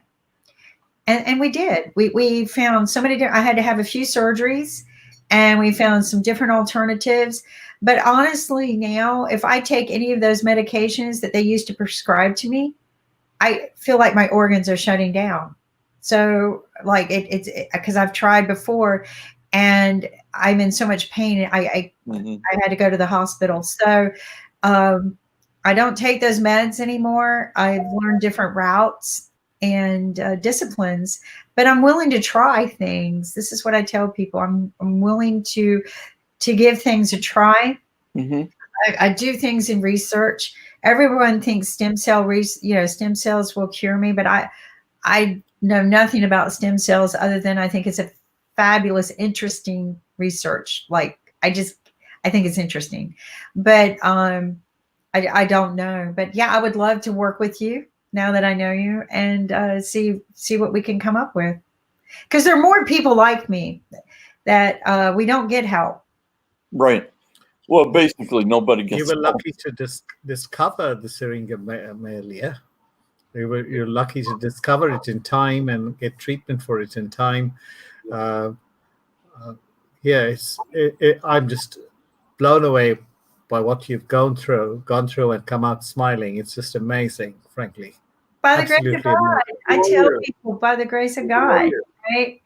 I move in so much spirit. And that 2010 experience was huge for me because I felt like I crossed over. I really felt like I died. And I was unconscious for 14 days. I think thought I died. Because it was the most painful experience I had, I think crossing over was a blessing. And but when you go through something like that, you make choices, some different choices, right? And you can either say, I'm going to be happy every day I wake up, or you can be miserable. And I choose to be happy. Look at the great people I'm with. Look at this. All because of COVID-19. I could be very miserable about COVID-19, which I am. But look at all the friends I made. I made Rakesh. We talk every day. I miss you if I don't see you. Moskowitz, he's going to save me, right? We're going to join together. Willie. It's such a suck up. No wonder you It's- miss them every day. Now, it's so amazing. I'm diabetic, I'm hypertensive, I have an injured spine too, and I've got a kidney with a little bit of small stones in it. So, I'm learning so much from this. Rakesh, you're a honor. You're on borrowed time. And every day he comes on to cheer us on. And what a great spirit. But you know what I find about people who... I have a question for Dr. David, that... people take a lot of medicines in their lifeline, and but at the age of their, maybe once they cross 50 or 55 or maybe 60, do you think those medicines will give you a side effect or maybe a bad impact to your body? Because with medicines, you are taking a lot of fillers and a lot of, different things, or maybe some kind of an added vitamins or maybe something like that. We got music. Can I just come back to you on that, Ankit? Just a reference. It's so important to find a good doctor. After coming in from New Zealand, after migrating from New Zealand to Hong Kong, I just found that my situation as a diabetic was not really good. I was just continuing with what went on in New Zealand. And just off the internet, I found a doctor. And where I was taking 14 tablets a day, I'm now down to 7. Wow. So, and the quality of life has changed. My fluid retention has gone away. My diabetes is under control. It's just amazing what a good doctor can do for you. It is, and you have to take that leap of faith. You just, she was somebody I met on the internet. I just went ahead and did. And I found that the new medicines have improved the quality of life. I've lost weight. A lot of things have happened. I feel like exercising, and I've lost weight. When you remember what I was when you first saw me. Yeah, you changed. You really have. But I think you are the spirit now. That's what I figured out. And also, I still remember you have suggested some medicine for my father as well. The diabetic medicine, you said that we could take it because it's not giving you a lot of side effects. So, I still remember that. But my question again I'm also taking this medicine for my kidney stones. What is it? Kidney stone. It is a medicine derived. It's actually a company created by a Frenchman. I don't take it very often. I take it only when I have kidney stones which pass into my ureter. It is made out of snake gourd, the common Indian vegetable called snake gourd or turai. And if I have only little crystals that come in my kidneys. When it gets into my ureters, I just take the 2 of these, and within 2 days it passes out. So, but there are a lot of natural ways to get your stone out of the body. Out of the body. I just thought I'd share it. Dr. David must share about all those things. What we should take to clear our kidney stones. Well, I'm sure every nephrologist has their own recipe for stones. But mine is just to alkalinize the urine with sodium bicarb. So I give people 650. The same that I use for chronic renal failure to get their serum bicarbs up. I get their urine pHs up with 650 once or twice or 3 times a day. And just alkalinizing the urine basically gets rid of most of the stones, 3/4 of which are calcium oxalate. There's so many alternatives. I had spurs in my heels, both heels, from years stretching problems. And so I got these spurs in my heels, didn't walk. And one doctor that I've known for years wanted to do surgery and remove them. And I was going to, cut my heels open, take them out. And I would have to be down for about 6 months. And then my physical therapist that I've been seeing at the same time said, why don't you try physical therapy with me? Let's break out the calcium that builds up, or, whatever it is, and see if we can break it down. Now, they were two big thorns. They had pictures of them in both of my heels. And we did it. It took 6 months, but no surgery, no cutting on me, no heels torn apart and tendons maybe cut. It took 6 months of, he had an ultrasound. I drank a lot of water and I forget what else, but there was this interesting thing I did. I froze Coke bottles or water bottles, and I would roll my heel on them every night. I would roll my feet on them for about 30 minutes on both of them, just like this. And within about 3 months, I could actually walk comfortably on my feet. And within 6 months, they were gone. And Wow. so I've learned that people think these bone spurs are permanent and you have to cut them out, and you don't. You can actually break them down. It takes time, but so the surgery would have taken just as much time, and I might not have healed as right. So I got my normal body back. It just took time. So That's brilliant. So I have a question for Dr. Kular. Why heel spurs are very common? Why is the bone growing down onto the ground? It's growing the opposite direction it should do. What's causing that? What are the forces involved? So you're asking a wrong person, David, I must say. Asking a nephrologist to comment on bones, obviously. a bone spur of all things. First of all, my apologies. I missed out on the last 10 minutes or so. There was some audio problems here. So I would have loved to hear you, David, talk about some very interesting things, but then maybe I'll catch up later and I can exchange email. I would be loving to. So there was a question by Shantanu here wanting to know whether do we in India have the problem of misuse of molecule or products? Well, I think the answer to that is probably yes. And then the regulatory authorities at time are not in a position to enforce the law the way it should be. And so many times there's a misuse of whole lot of medicines in the country because there's easy availability. At times even the prescription is not asked for. So that's something which we have been struggling with over the years. The law, of course, is becoming more and more strict. We are moving in the right direction, but so far there are quite a lot of exceptions, and that actually is not good for the patient at times.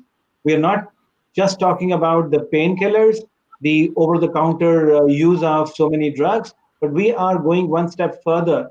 The kind of medicines which ordinarily the patients should not have access to, they can easily get it without a valid prescription at times.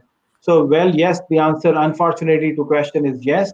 We need to work more in that direction and ensure that all the medicines which our patients take are taken with proper prescription and proper advice of a doctor. Well, Mr. Jan wants to know that his brother is is a type 2 diabetic and a case of renal failure and has been on dialysis through the dialysis port itself for the last 1 year. Well, Mr. Jan, as I was referring to, there are two ways of doing dialysis. One is when you are not prepared, you don't have AV fistula in place, and the need of dialysis has arisen. So you will go in for something which is easily available, and you can use it right away. And that's port, typically called a tunnel catheter these days, or a perm cath. See, the life of a tunnel catheter can vary from anywhere from a few weeks to months to up to. We have instances where our patients have been have been getting dialysis through the ports for maybe periods as long as 2 or 3 years. But then we always believe that the better way of dialyzing a given patient is through an AV fistula, because that has fewer chances of complications as compared to these temporary lines, which are likely to get infected in due course of time, especially if the patients were not careful enough. So there, that's the inherent problem. So if the going so far has been good for your brother, by all means, he can continue to be on dialysis through the port, that is the perm cath or the tunneled catheter. But again, my suggestion would be that if possible, get an AV fistula created for him so that the subsequent dialysis can be done through that, rather than continuing endlessly on a temporary lines. And Dr. Khulab, there is one more question from one of our viewers, and they wanted to know that how important is fistula while performing the dialysis for a patient, because sometimes fistula we have to redo the fistula multiple times, and sometimes one fistula can survive for a long period of time. So, how important is that fistula process? And I mean, what's your take on that? No, I think, as I said, the right way of dialyzing a patient on a chronic basis, the preferred modality should be AV fistula. But you see, everything has its limitations. So Dr. David was referring to an AV shunt, and that actually revolutionized the way we are dialyzing patients today. So he came out with the Quinton Scribner shunt was basically joining the artery and the vein, and that made possible dialysis on a chronic basis. That was in the early 60s, and then subsequently, Brescia Semino fistula is what is stood the test of the time, and we resort to that for all our patients, and we keep that as the preferred modality of vascular access for our patients.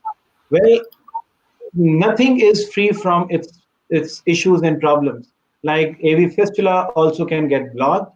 It can get infected at times. It can have swellings, the aneurysms, and whole lot of things. But at the same time, we come across AV fistula, which were created way back about 20 years ago and still working fine. A single same fistula working well for the patient for almost like 10, 15, 20 years. And God forbid, if there is a complication, you can always declot the fistula. You can redo the surgery. You can have another one made more proximally. So like you utilize both arms of the patient to make sure that the dialysis is possible for a number of years. And we have evolved. We have found ways through which we can increase the life of AV fistula. But in spite of all the problems, this is the best way to do a patient's dialysis. Okay. And Dr. Kaur, also, we have seen a lot of videos on the small machine which you implant with the kidney, and that function itself and do the dialysis. I mean, is it still in the clinical trial, or is it? I mean, can we see something like this in near future? Yeah, so we are quite a lot excited about the development of what is called an artificial kidney, and we believe that the work is on, and we hopefully are going to see that maybe in a couple of years' time we have another a robust modality for the treatment of our patients requiring dialysis. So far it is in the experimental stage, but yes, there's a lot of optimism in that direction. And also, I have asked a question when you were not available to Dr. David, that people take a lot of medicines in their lifetime, and at their seniority age of maybe 60 plus, they have started having a lot of symptoms of different chronic disease or maybe something else going on. How those medicines will affect your body in during that tenure, and does that medicine give you a bad effect or impact while you grown up your age? Is that something which we can correlate? Well, Yeah. every medicine that you take, and I'm on 12 or 13, but I prescribe them all myself. Every medicine that you take is for a purpose. The problem is that we are still kind of throwing medicines at a patient population and hoping that the stuff works. We can't really predict in whom it's going to work.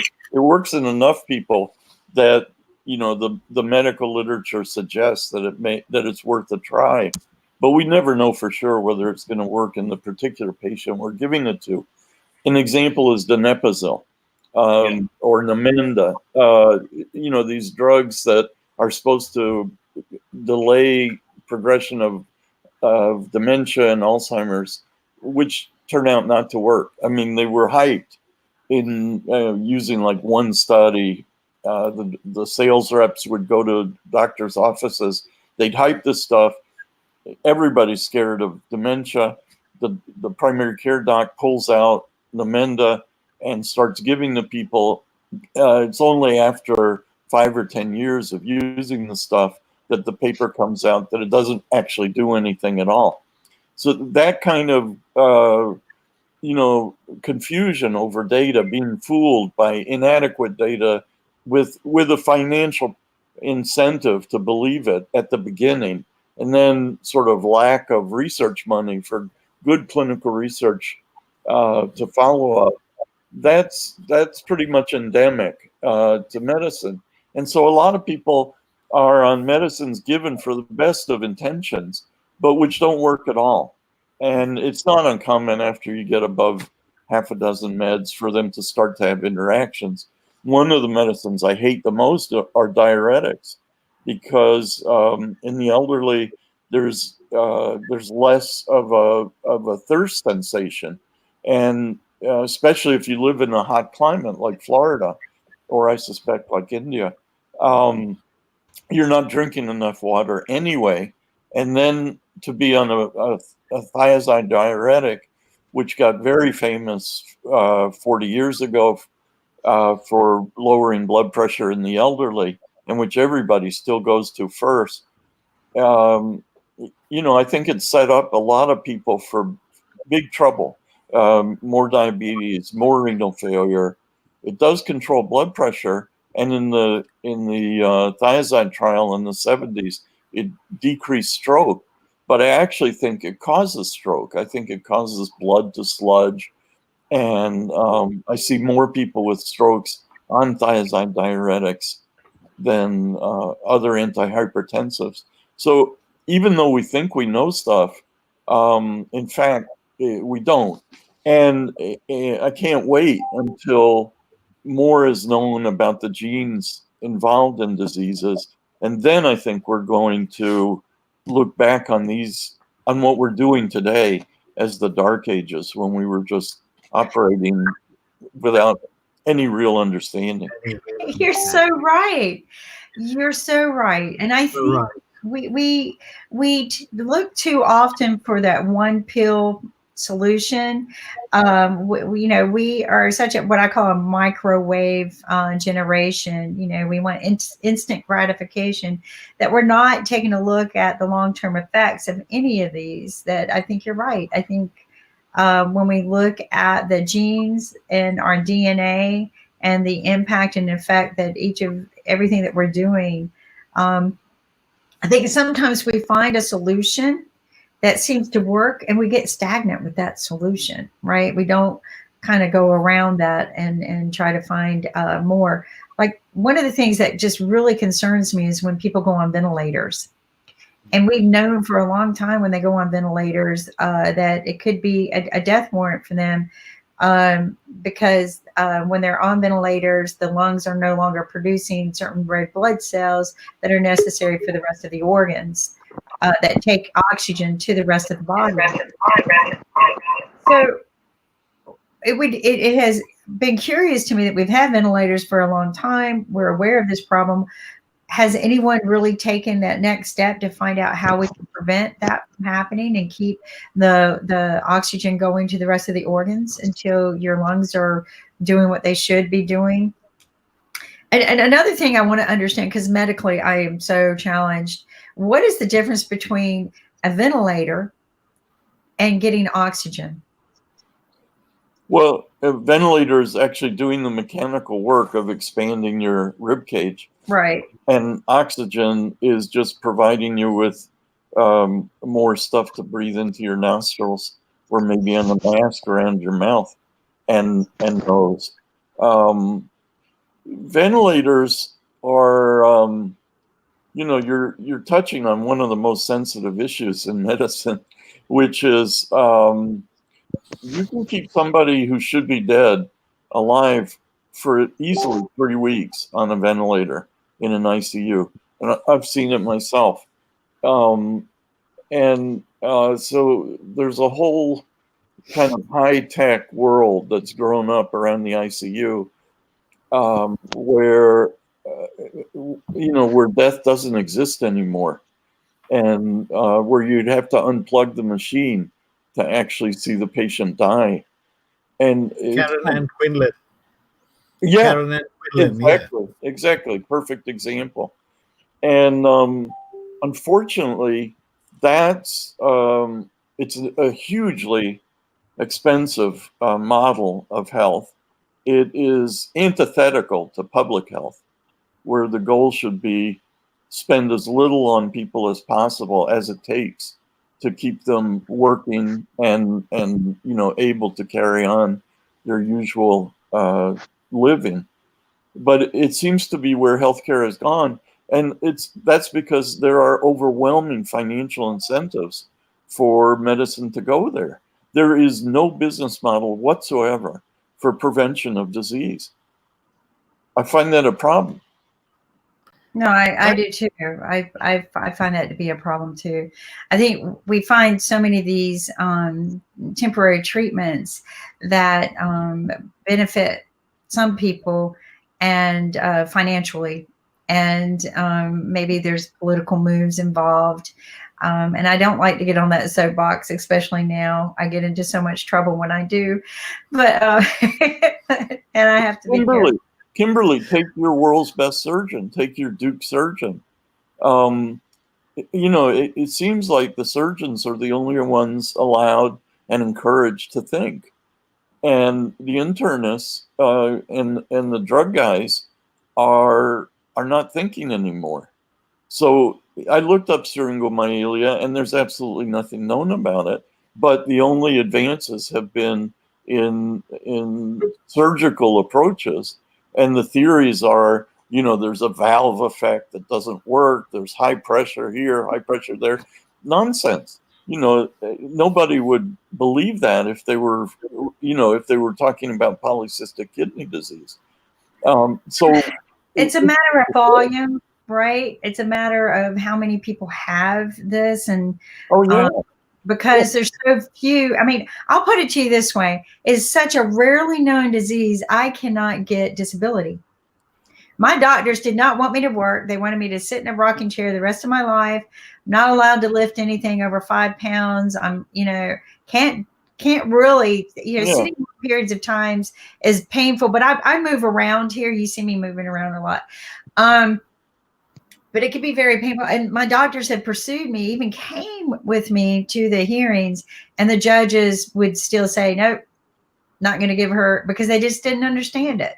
And, but a person with diabetes, a person who has liver cirrhosis from drinking their liver to death, not from a cancer, but from drinking their liver to death, they get disability, right? People who create damages in their bodies from misuse of their bodies will get a disability check in a heartbeat. So I had to get past that negative feeling about everything and learn just a way to live. But what I found is so few people have this. It's not going to get attention. We're not going to get what we need. I've read stories about people, they all usually die in a very painful way. Yeah. So this is, in the 30s, your internist would have, it could easily have come up with amiloride. I'm not sure if amiloride is that old, but in the 30s, doctors were actually thinking and trying stuff out. And if you were my patient, I would try you on amiloride in a heartbeat.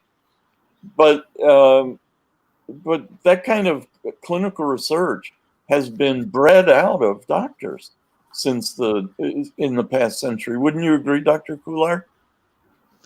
Yeah. So while we are talking about the newer therapies, David, I'm sure you'll agree. And while at amyloride, there are a whole lot of new drugs which bring in some kind of optimism. So when we were talking about your theory about quinapril, I'm sure you'll be excited about what we hear about the newer class of drugs, especially the SGLT2 inhibitors. We have heard a lot about the newer anti-diabetics, which seem to be making a lot of difference to the kidneys as well as hearts of our patients with some kind of kidney or the heart disease. Equally important, while you are trying to treat the heart failure with drugs like amyloride or otherwise, we have the newer drugs like ARNI, the angiotensin receptor, and the neprilysin inhibitors, the ARNI, the Sacubitril. sacubitril valsartan combination. So there, see the way the progress is being made, going by what we understand about the pathogenesis of the disease, brings in a whole lot of optimism. But then at the same time, we have learned to look at research with considerable degree of skepticism, and unless it proves it stands the test of the time, we are not going to be in a rush to start praising the drug. So I would need your comments also as to how do you believe the newer drugs are going to impact the management of these patients? Well, sorry, Rakesh, you have a question. Yeah, I have a question because there's two very brilliant doctors here. You know, we have already discovered the human genome. We have a fair notion of what the human genome is. When are we going to start matching molecules to, genomes and gene pools? I don't see any sort of information about that, but you guys are in the cutting edge of research, especially you, Dr. Moskowitz, in GenoMed, which I presume is something to do with genomes. When are we going to see that kind of matching where molecules which are created are sort of tested based on the genome of the population that is supposed to utilize that molecule? I'll answer first, but I'm sure Dr. Kular has his thoughts. We are getting better. The first step I like repurposing drugs. I like using generic drugs that are cheap and that are also safe because they've been around for over 20 years so that their patent has expired. So then everything bad that could have happened has already happened because they've had hundreds of millions of patients take them for decades. So that's a great position to be in when, as a doctor, you're most worried about killing the patient and getting sued out of existence for malpractice. So I like generic drugs. I don't like branded drugs. So when Dr. Kular talks about these new sodium glucose cotransporter inhibitors, which apparently stabilize kidney function after first dropping it more than control, but then stabilizing it over years, I'm not excited about those drugs yet because as a diabetic, I'm constantly dehydrated. You know, my sugars are constantly high enough to make me urinate all night long. And I'm already dehydrated, so I don't want to take a diuretic. And the other thing is that they didn't really compare against high-dose quinapril. So they're comparing against a terrible baseline. So I'm not excited, even though we're all going to have, in primary care, we're all going to have to be putting our diabetics on these expensive agents because that's what our professional societies tell us to do. I'm not convinced. And I won't be doing it to my patients. If I get fired for the 13th time, so be it. that's the problem with coming out with better data than anybody else has. It's certainly not getting recognized, but it is getting fired a lot. So then you ask, when are we finally going to use information about genes to actually take better care of patients? The mentality right now about precision medicine is that everybody's going to get their own drug. 7 billion people, there are going to be 7 billion different drugs. It's absolute garbage. Especially, it's taken hold of oncology. So the thing about oncology is, if you have metastatic disease, your tumors have different mutations.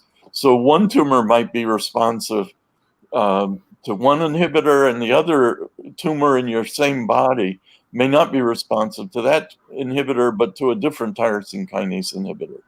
So, are you then supposed to use a pump that goes directly into one tumor and another pump that goes into? It's just nonsense. So, what I think people have to think about is,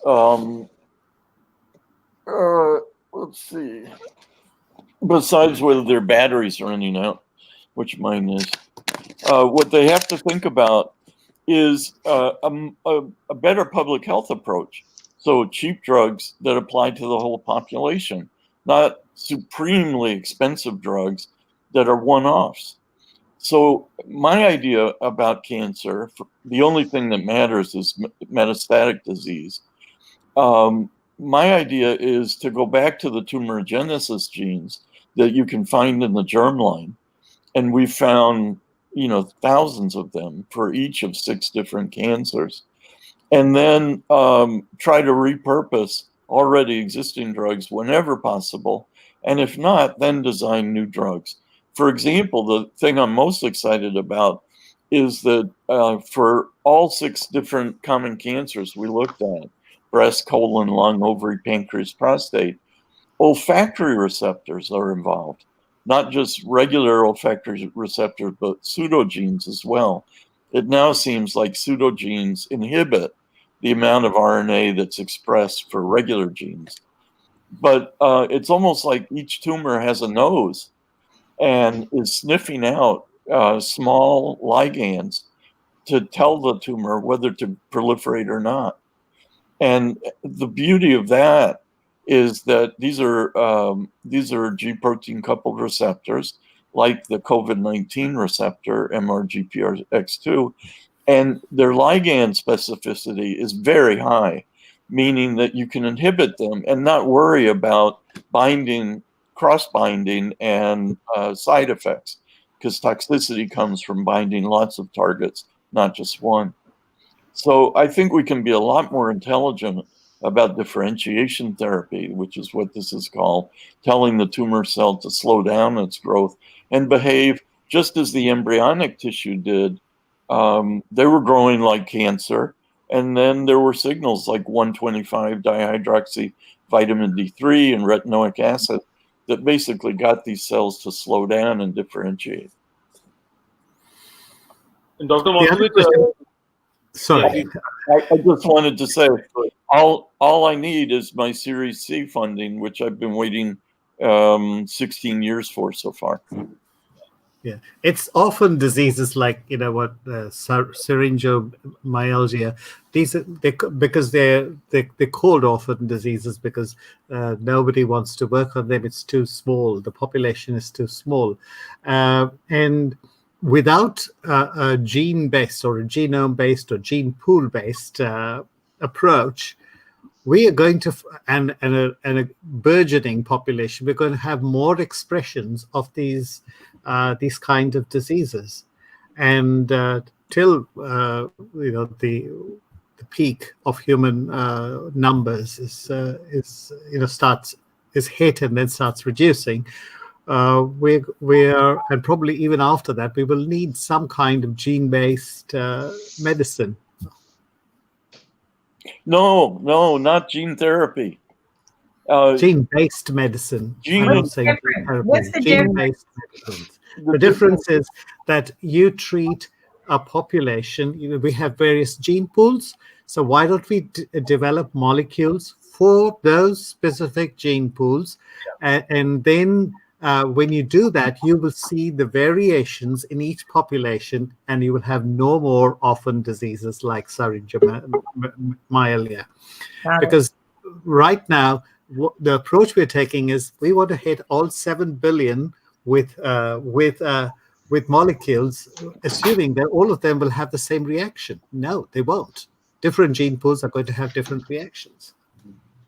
Well, We have discussed the same thing with Dr. Yu a couple of days back. That can we do some kind of genes-based medicine, and can we prepare? Not human beings, but maybe superhuman beings, where we can put them while they are young, and then they'll be protected from a lot of diseases which cannot hamper their lifeline. So, Dr. David, is something like this is possible? Right. Well, I'm a believer in drugs. And Dr. Shabazz, I gather, since pharma is in your middle name, I hope you have something to do with pharma. Pharma Ratna. I hope it's not part of your last name. I hope I'm not insulting your mother. Anyway. Thank you very much. Thank you very much. But I'm a total, I totally believe in the pharmaceutical industry. I think they're the only thing that are going to save us. I absolutely love drugs. I hate surgery. And I do believe in what's that?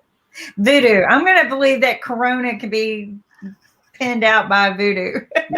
Well, you give that girl prednisone, and then you've got something. That's right.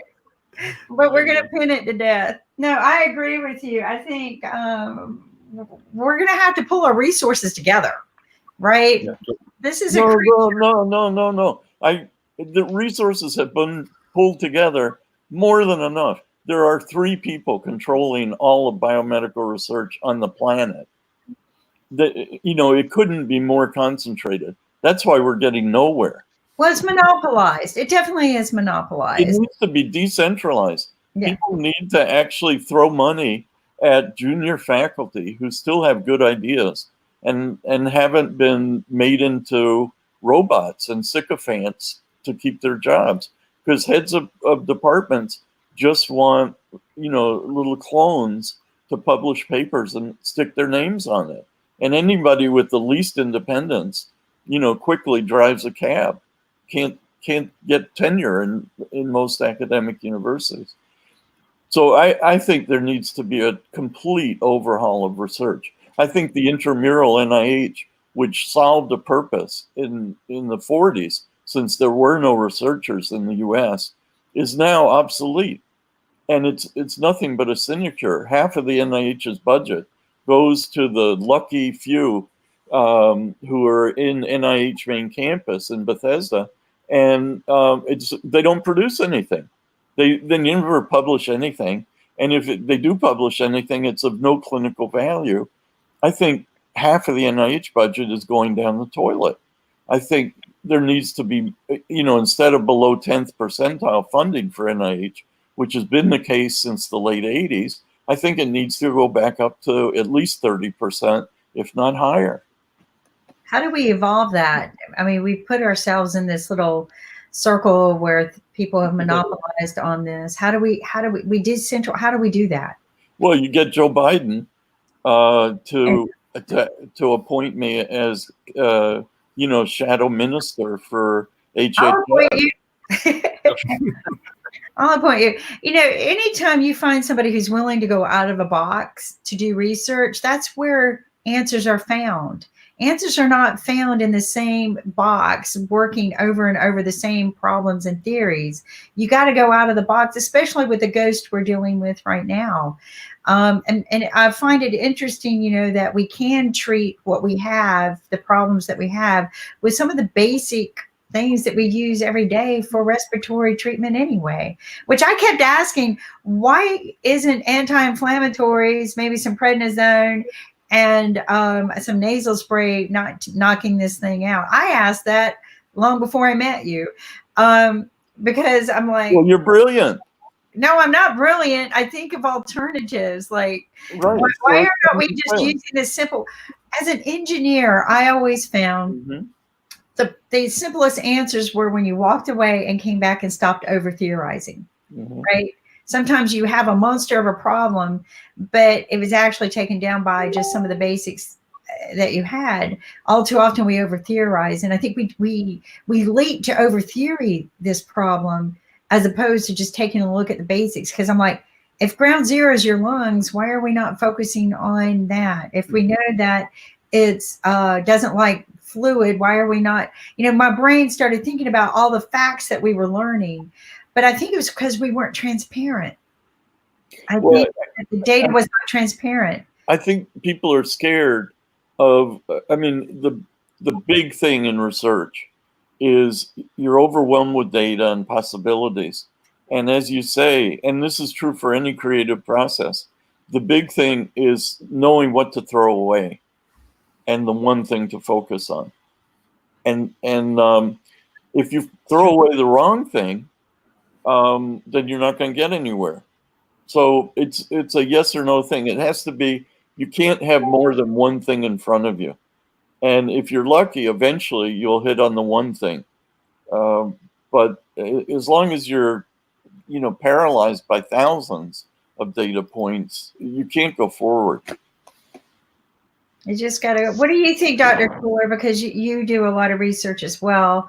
Do you think that some of it's just monopolized, especially with the funding for research? Yes, to an extent, it becomes biased a bit. And I think when you say we have to think out of box, that actually could make the difference. So I think the kind of research we are needing at the moment is got to do a lot with the way we look at the diseases. And I think so many times becomes so monotonized that we may actually be missing the right point. And as Dr. David is saying, that it's either a yes or a no. So after billions of dollars spent on a particular thing, if you come to know that, okay, the answer was to that particular thing was no, so we are back to square one.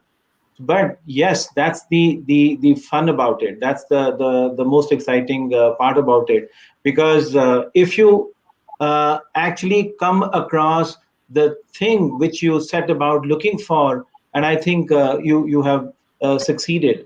And if we look back at what we have achieved in the medical science for the last at least 50 years, I mean, of course, I'm not saying that the research before that was not meaningful, but there has been a very, very rapid thrust which we have made in the last 4 or 5 decades.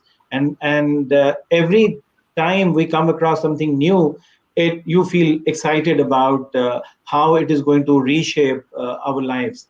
So at this point, what we are eagerly looking forward to is to having something to give us some respite against COVID-19. And whenever, so far, let's accept we don't have a very potent weapon against it as of now, but the research and a meaningful research. And I think hats off to people who are actually making a very fast efforts to reach in that direction, because we don't have that much of time whereby we have luxury of having research going on for next 2 years and then find out which is the drug which works against COVID-19. But at the same time, we have to adhere to the basic norms of research, whereby it cannot be anecdotal or a knee-jerk reaction that look some answer to the complex situation. So with that in mind, Dr. David, what is your opinion about what we are hearing about remdesivir and some promising early results with this drug? Do you think it's going to impact the way we are going to treat COVID-19 soon? No. And the reason is that the anecdotal reports that you don't want, and that is used to basically ignore consecutive case series of mine, and to make it not be listed as evidence in evidence-based medicine texts. That kind of rumors about consecutive case reports is precisely what we're hearing about remdesivir. So there seems to be a double standard here. If it's pushed by Gilead and big money, then we're supposed to be excited, and Gilead's stock price goes way up the day that they announced that COVID-19 patients are leaving at the end of a week from a New York hospital. But we are not told how many weeks they'd been on the vent, whether they would have left at the end of the week anyway. We do know that there were 2 deaths from that hospital, so it's obviously not foolproof, remdesivir. And we don't have an explanation for why the outpatient remdesivir study was quietly pulled a day or 2 before. So I think there's a lot of fishy business going on, and I don't trust Gilead in the first place because they pushed Tamiflu, oseltamivir, during the bird flu epidemic, and I know I was trying to get a hold of Vietnamese bird flu patients, and I was promised those patients for losartan, and they were sequestered for Tamiflu instead. So I think Gilead is a cheater as a company. I don't think they're scientists. And instead, what I think is going to work for COVID-19, for us getting back to work, and for India not having to shut down, is simple treatment for asthma. I've been treating my dozen or so patients for about 10 days now, as if they had asthma attacks, and they're behaving exactly like asthma patients. So, you know, they either respond to a prednisone pulse and taper, or they don't, in which case I have to go up on the prednisone. The highest I've had to do with a very severe asthma patient was double from 60 a day to 120 a day of prednisone. But he had been on prednisone for 2 years when he was a 10-year-old. So he has very activated immune system, presumably mast cells. And I'm not surprised by him, but everybody else is behaving as if they're an asthma patient, but they've never been diagnosed with asthma before, many of them. So I think that's going to be the solution to COVID-19. Dr. David, while we are there, I would like to have your opinion about, do you think the way COVID-19 has behaved in a few countries like US and Italy and Spain is a lot different from the way it is behaving in our country, that's India? Because you see, let me accept that we may have under-tested people. We may not have the real figures so far because we didn't have those many kits available to us initially, and now we are ramping up the number of tests that we are doing. So accepted that we may not have tested as many people as was required, but we are not seeing those many deaths, and we have had COVID in our country for over 4 weeks now. So we were fearing, we were all the time scared that we are going to follow a similar path the way these countries who had COVID-19 much before we had it. But of course, fingers crossed at this stage. But then we are believing at this moment that it's behaving probably a little differently in our country, whatever may be the reason. Whether there's going to be a spurt, we are, as I said, we are crossing our fingers. But do you feel at this stage that the way virus has behaved in these countries is different? Well, this is brilliant. I really appreciate your telling me. I mean, what it suggests is that mast cells don't behave the same in every environment. And the Indian environment, in terms of foods and allergens in the air and so forth, the usual things that mast cells respond to, is tolerizing, and that there aren't that many people with systemic mastocytosis or peanut allergy in India as there are in the northern hemisphere or in China. And I think, you know, that's a very exciting hypothesis. It looks like COVID-19 kills based on mast cells. And the people who have food and drug allergies and idiopathic urticaria, hives for no reason, are the ones, besides the asthmatics, are the ones at most risk. And so to me, I'm excited to hear that Indians aren't succumbing, because to me it suggests that their mast cell is not as reactive as in Europe, as in Caucasians, basically. And we know that Caucasians have tons more autoimmunity.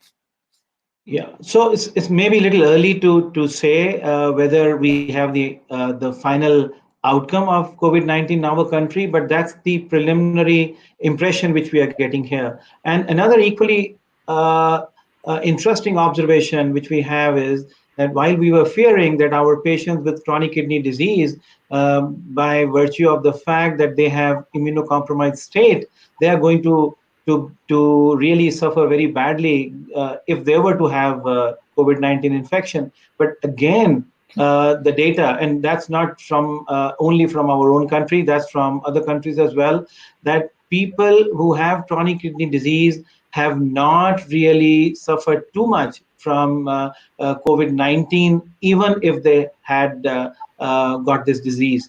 So any comments? Is it something that to do with what I mean to say basically is that we are not losing too many patients because of COVID-19 should it happen in our patients on dialysis.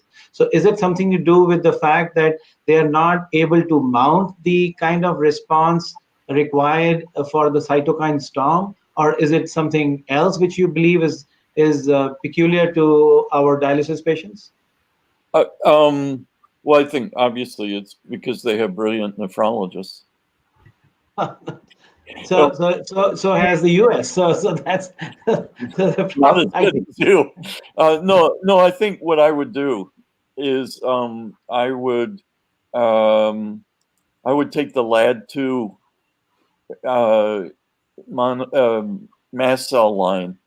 The problem is there aren't that many mast cell lines, but I would do, and mast cells don't circulate in the blood, so there's been very little research on mast cells. But I would look at reactivity of anytime there's a difference in population behavior. I would look at mast cell reactivity against this virus, and my bet is that Caucasians have more than Indians. What's interesting is that African Americans and Hispanics have much worse COVID than Caucasians. And I bet it all comes down to reactivity of this receptor, and why it's tuned down in the Indian subcontinent and revved up in Africa, where we're from. God only knows, but maybe it's curry. There may be a lot of quercetin in curry. I don't know. It's an orange compound. I think we're just going to have to establish some new habits, right? I think if we're going to do a re-entry scares me right now. You know, everybody's saying, what are you going to do when re-entry happens? I'm like, I'm going to stay home 9 more weeks and see what happens. To the rest of you who re-entry, I'm going to stay home because I'm used to it now. You know, where Nick would vouch for this, especially with the IRS who questions me. I traveled 85% of my life with both. I have several companies and was continuously traveling. I also think it just kept my mind preoccupied. Everybody goes, how can you have this disease and still travel as much as you do? And I had a purpose, right? When you have a purpose, you tend to overcome sometimes. Well, Kimberly, my question is, why did you try to get disability if you had multiple companies? Well, so out of not getting disability, so here's how it started. Okay, my dad and I are very, very close. My dad's an entrepreneur. I chose engineering because it was a safe career, right? Gave me a paycheck all the time. But when I was laying there told that I would never be able to go into a workforce place, my mind was scared of going to work with massive amount of people with this disease in my spine. It's not contagious. I was more concerned about me at the end of the day, or maybe somebody accidentally hurting me, and I didn't want them to feel guilty. So my dad was with me while I was laying there. My husband worked for IBM and brought home a computer that I could speak into and operate because I couldn't use my arms and hands.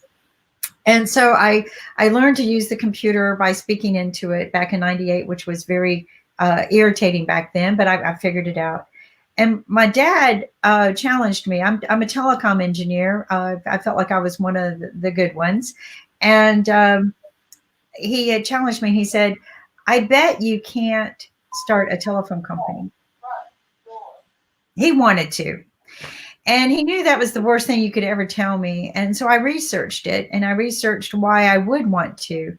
And I found a purpose as to why. There were a lot of people out there who could not get a telephone service.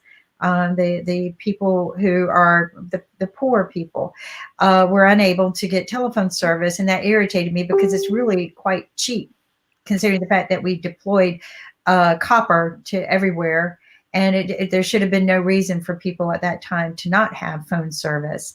And one of the worst crimes in the smallest towns in North Carolina happened because the criminal knew that the people would not have a phone.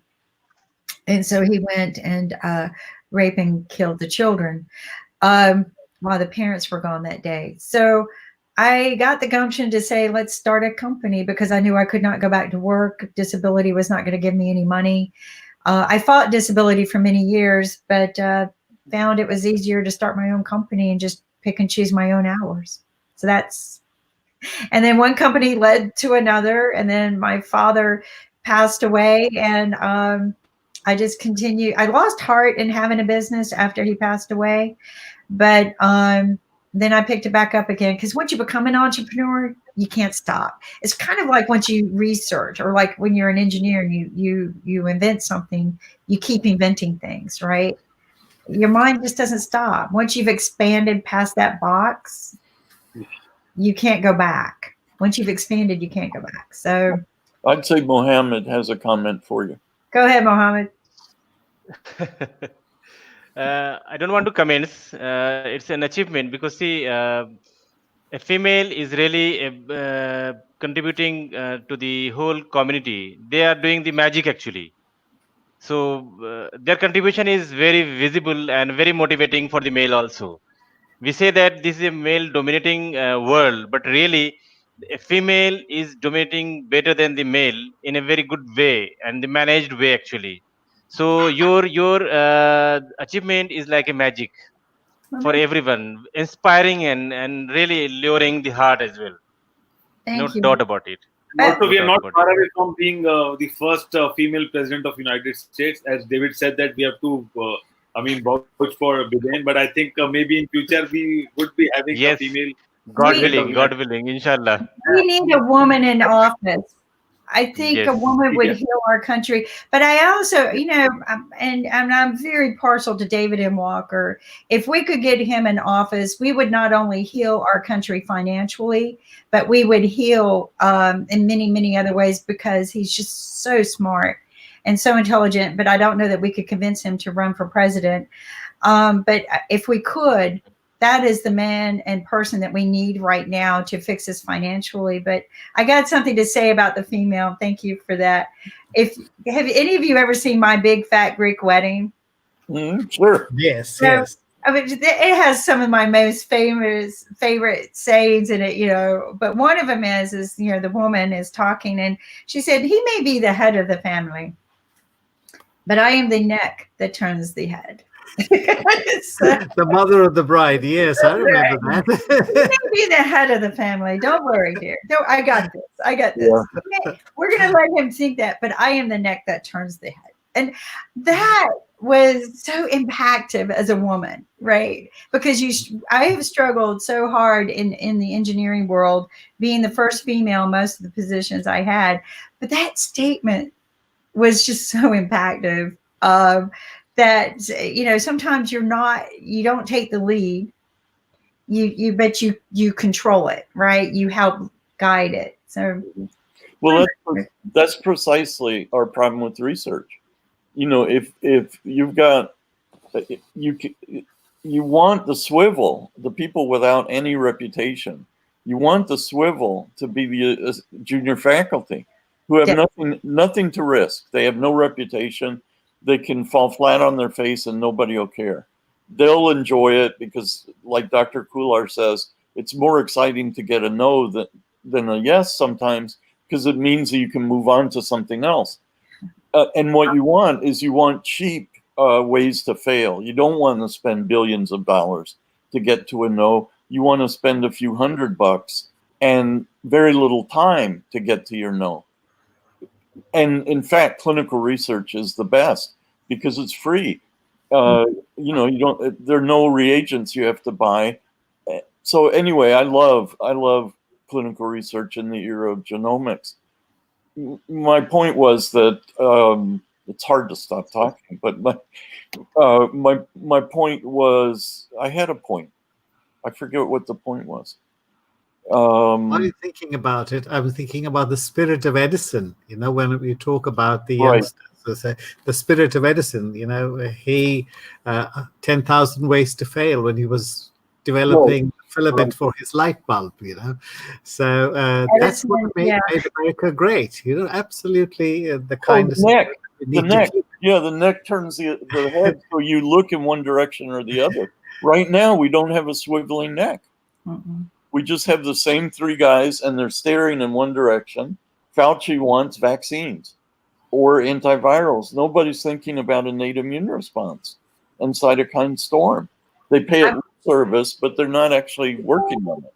I was praying since Lent. Lent brings me to my knees every year. I do this in memory of my mother. And I decided to continue the prayer through COVID. And so every day I add to the prayers, God, deliver us from this evil. But we're going to continue to be praying to be delivered from another evil. So I've changed my prayer in an epiphany that perhaps we're not supposed to be delivered from this evil. We're supposed to learn to live with it. We need to figure out how we continue to live with it in peace and harmony. One of the good things that have happened because of this is we've learned we clean the earth. We've cleaned our atmosphere.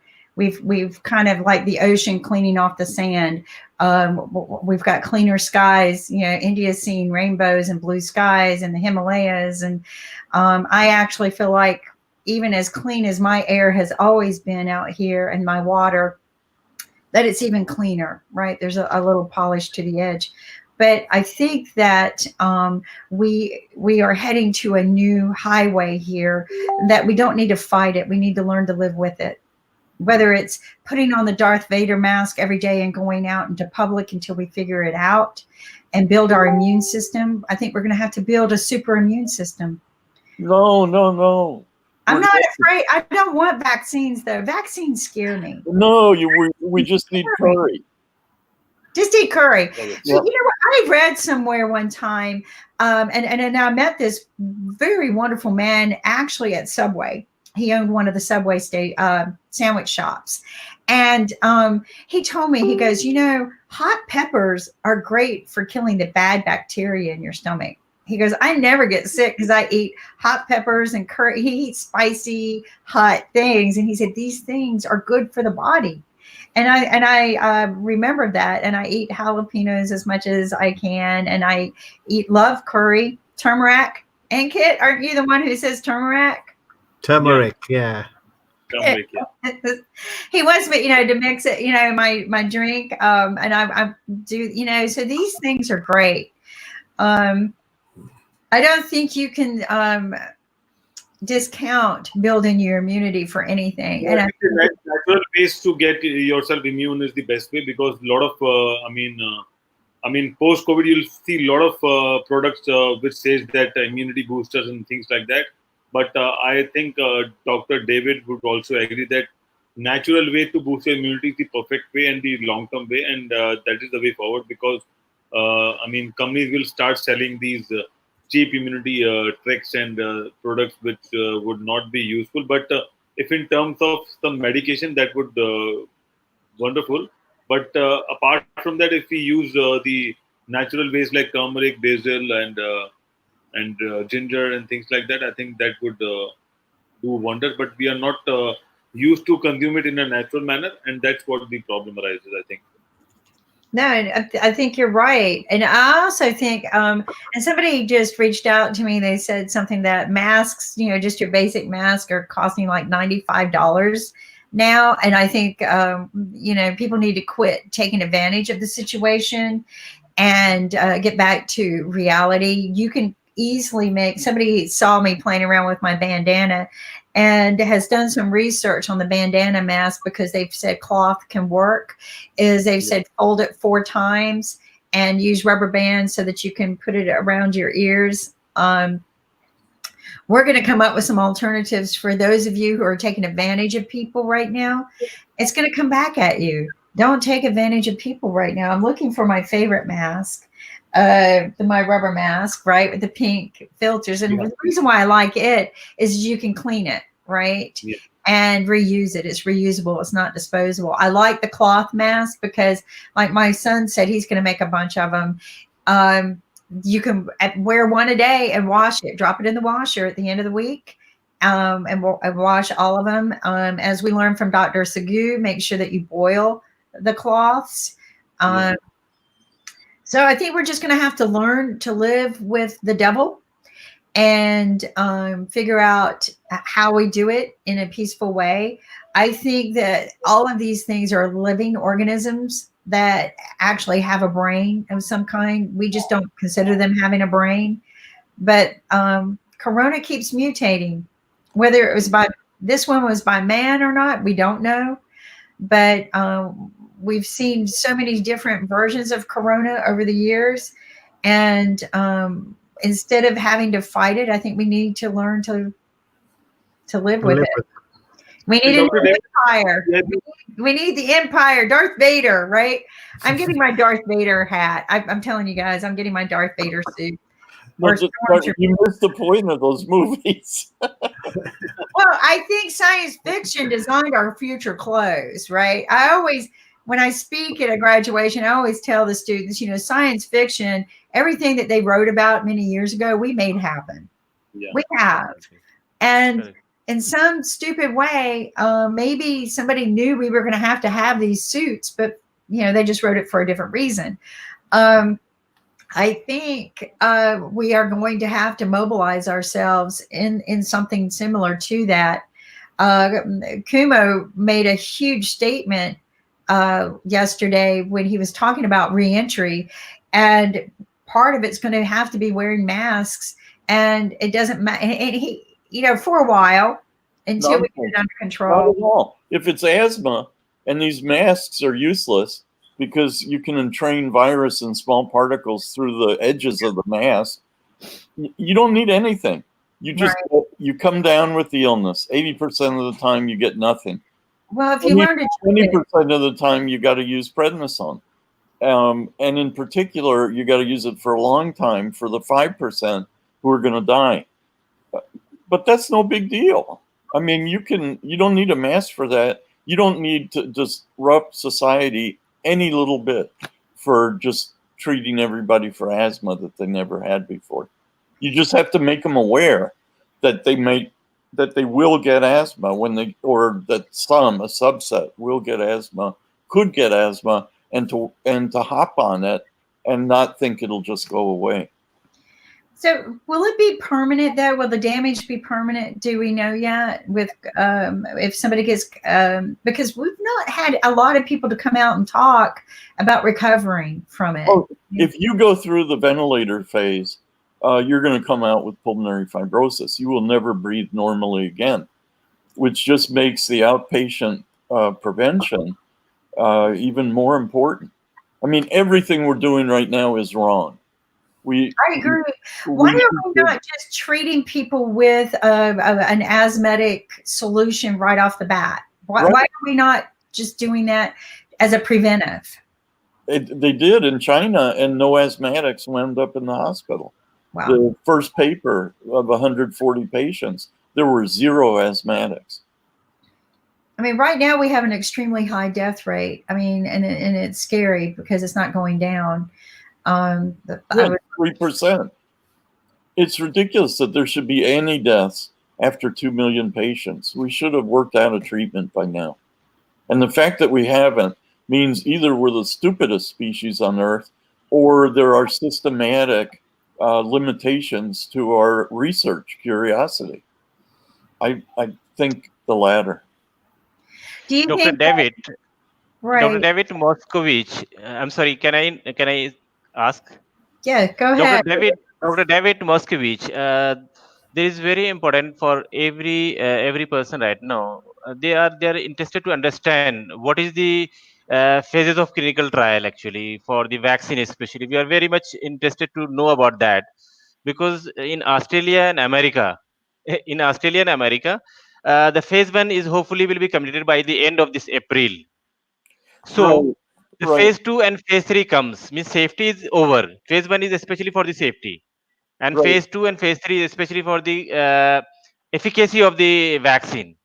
So what would be the actual timeline for phase 2 and phase 3? How soon phase 2 and phase 3 can be completed by the scientist Well, if so the April is the end line for the phase 1?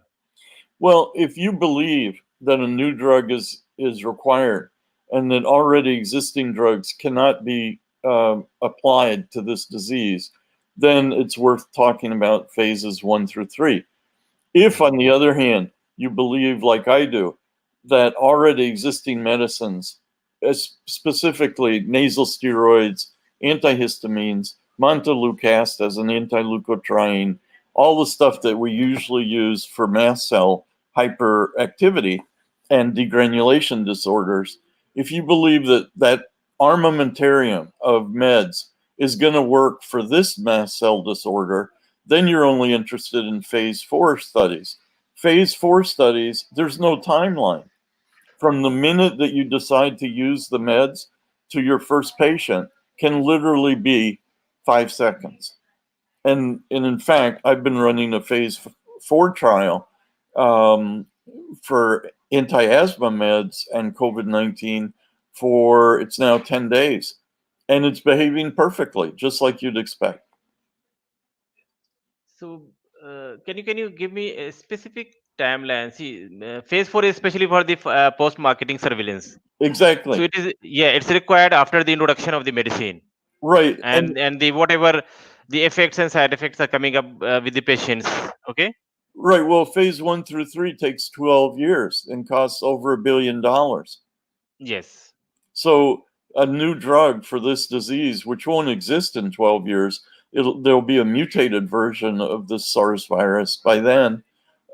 It's nonsense to even consider making a new drug.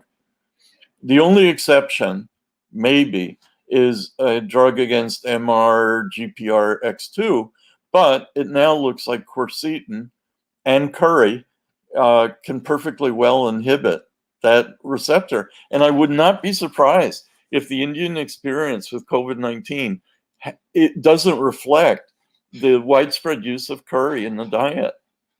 I think it's the most exciting thing I've heard in weeks. Yes, absolutely right. So we can expect by the end of this year, maybe the possibility of this vaccine No, of no, you can COVID-19. expect by yesterday that we have a Mhm. good treatment. I already have a good treatment. I mean, how many times does it have to be reinvented? I mean, Mhm. with dialysis, I've had a good treatment for 26 years, and I'm still the only person on earth using it. But surely a disease like COVID-19, maybe somebody will pick up on my treatment. I'm getting tired of this. Okay, thank you very much. Thanks a lot. And Dr. Moskovich, when you talk about dialysis, what kind of different treatments are currently undergoing in the world right now? Because we have seen people have been doing different treatments and they have successes. Right. Well, nothing works as well as my stuff. So acute renal failure that Dr. Kular talked about, I can avoid dialysis for acute renal failure with IV aminophylline. We got a U.S. patent for it in 2001. The Mhm. patent has since expired. I ran out of money to keep the patent up, but it was a use patent anyway. Again, it was repurposing a drug that has been generic for a long time. So aminophylline, which would be very useful for things like earthquakes, where you can't dialyze people because they're under a building. In fact, oral Theodore may actually be as effective as intravenous aminophylline.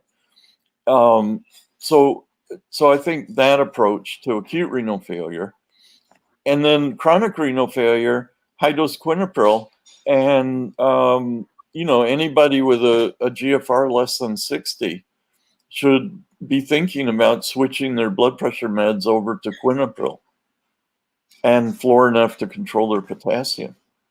And I still think that's a wide open field.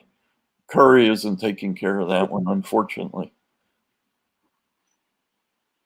And what's the difference when you are undergoing dialysis for a diabetic patient, or maybe a patient with a cardiac surgery, maybe different levels of patient with different chronic disease, and they also have a kidney failure as well? Is there any different route to do it? Well, you don't want people to reach dialysis. You do want them to get a transplant. And what I'd like to do in the next 5 years, besides stop these unnecessary deaths from COVID-19, what I'd like to do is make the world dialysis free. The 10% of renal failure that I can't help, I'd like them all to get a kidney transplant. And the numbers are there. There are already enough kidney transplants for 10% of the global kidney patients to all get a cadaver kidney. There wouldn't even be a need for a living donor.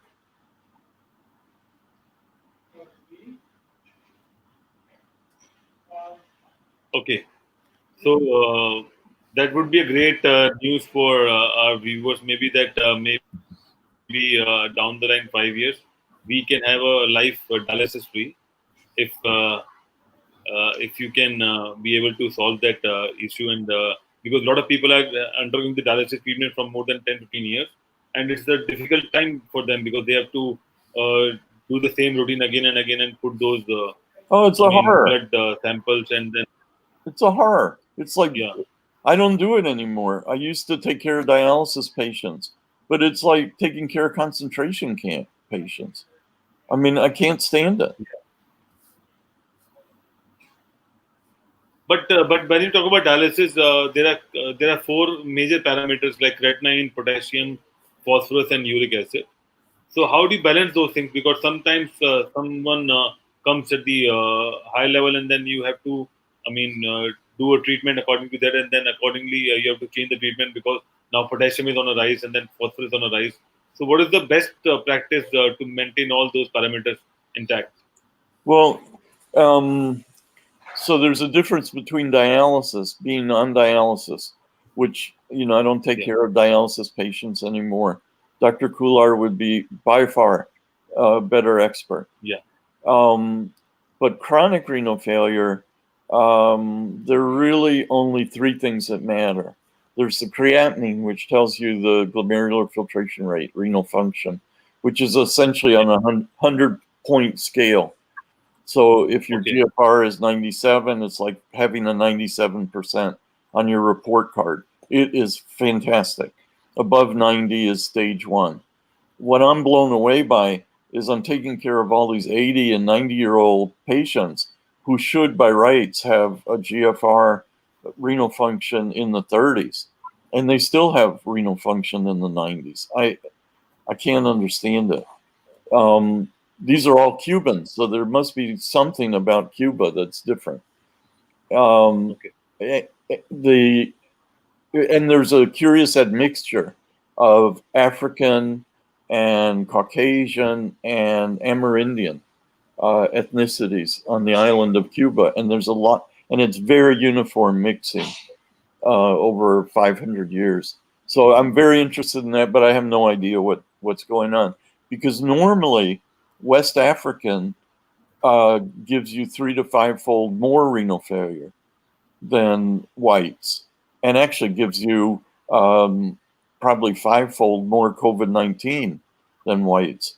And generally twice as much asthma, twice as much cardiomyopathy, twice as much reasons to die, really, as Caucasians. So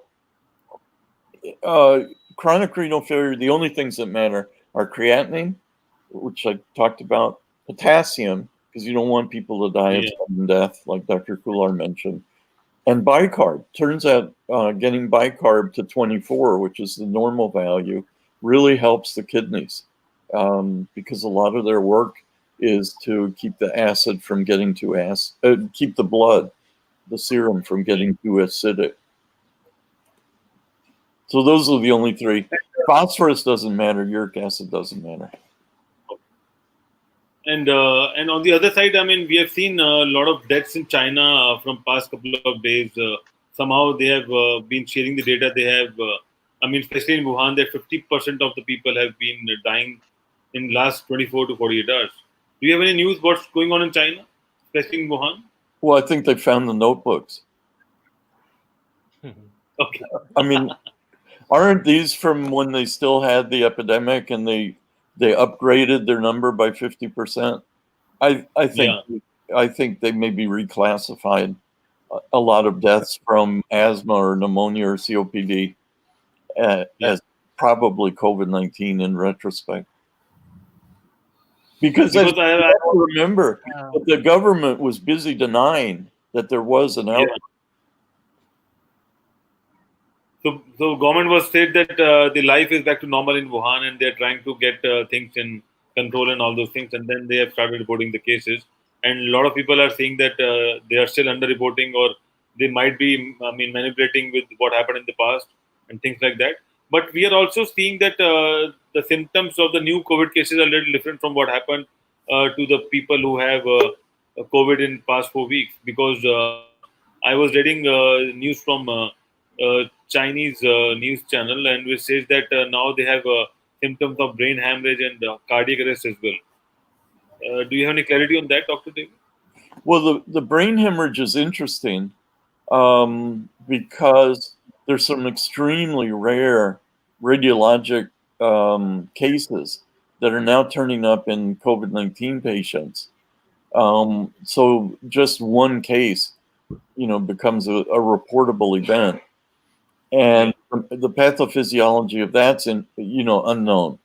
How this thing could affect, could cross the blood-brain barrier is unknown. But what is happening is basically the same thing that's happening in the brain, in the lungs. Sorry, there's hemorrhage and dissolution of tight junctions between pulmonary endothelial cells and extravasation of red cells. This is like what's filling up the lungs with this ground glass material, protein-rich fluid, and in ARDS. And so the idea is, my idea for how to explain this is that it's like the ever elusive pimpernel, the scarlet pimpernel. Is he in heaven or is he in hell? That ever elusive pimpernel. The mast cell just gets around. Nobody knows what it does. It can do everything. It can do more than any other cell in the immune system. It has over 200 cytokines that it can release. It lives in tissues, but it clearly can get from one tissue to another. The mast cells that are responsible for food and drug allergies and urticaria hives are supposed to be cutaneous connective tissue mast cells in the skin. But the ones that are killing you are lung and mucosal mast cells in the nasopharynx and in the upper airway and lower airways. So, why are connective tissue mast cells getting recruited to the mucosa? Are mucosal mast cells suddenly acquiring the properties of connective tissue mast cells? And how is a mast cell going, or a bunch of mast cells, getting up into the brain? Maybe following pathways that the syringomyelia cells follow. I mean, who knows what's going on? But as long as we can block, as long as we know a specific receptor to inhibit, we're on easy street. It just can't get better than this. It'll take 50 years to figure out to explain how the hemorrhaging in the brain and the embryonic cell of origin of these cystic structures in the meningeal lining of the spinal cord, but that's not the point of medicine. The point of medicine is the minute you see an opening to jump in and do something, because you've got a suffering patient in front of you. You can let the PhDs work it out on their NIH grants. And what I hope is that the NIH will actually help the struggling physicians, with support, and for there to be dialogue, not to just condemn us to the periphery of the galaxy, to our planet Dune or whatever, and just have this, just let the smart guys at the NIH talk amongst themselves without ever having seen a patient about, the theoretical underpinnings of COVID-19. It would be nice if we had more of a dialogue and more of a reintegration of clinical medicine into science, which genomics can now finally deliver. And I And think also, Dr. David, we have been witnessing that a lot of people, or maybe suddenly people have started talking about antibodies and antigen during the COVID-19, because that is what the rapid test is all about. They are checking the antibodies, and based on that, they do the further treatment. So, what do you? I mean, so if someone would, if someone would plan their antibodies or maybe inject or something, so that they can be safe from COVID-19 or some viruses, is it possible? Or what's your take for our viewers? Because we have been getting a lot of questions about antibodies, and we thought that it would be good for us to address this question to one of the doctors, and then they can give us the clinical advice. Well, my feeling about antibodies, just like antivirals, like remdesivir, and vaccines, is that they focus on the virus and not on the host innate immune response, the mast cell, and specifically the MRGPRX2 receptor. So I think they're nonsense. They're not ready. They won't be in time. Who knows how safe they'll be? All that has to get proven, and normally takes 12 years. And to try to compress it just means that you're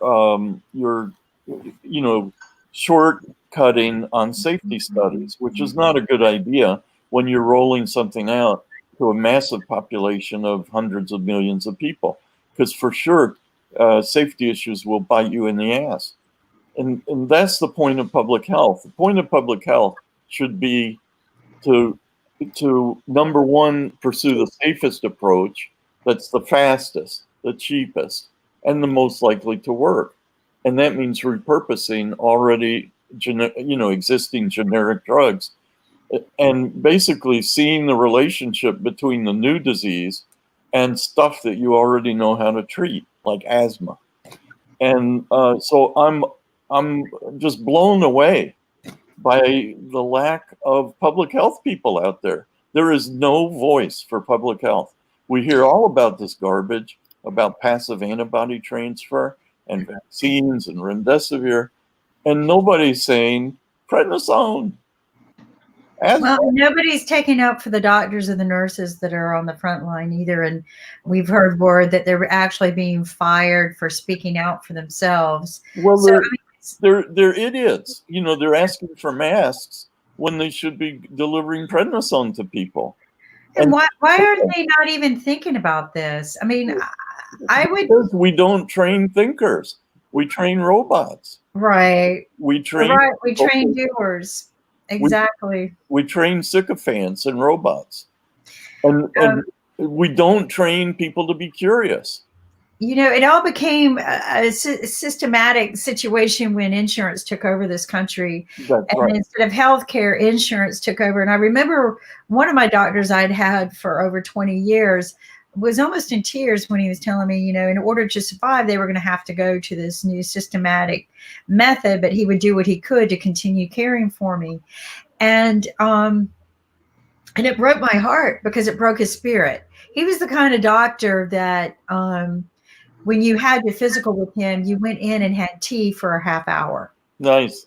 and you would talk about other things so that he could even evaluate your mentality situation as well. And he didn't do it just with me. I felt like I was the special one, but he did this with every patient. And he was one of the best surgeons in the country. Like he was and then he had time to do this. And the insurance industry crushed him. They took all of that away from him because he was not allowed, like you said, allowed to think. Everything had to be a process. I only get 15 minutes with a patient. I only get $10 per patient I see. There was no more physician. It became a robot. You're right. You're absolutely right. I remember that day. What have you got, Kit? What are you sharing with us?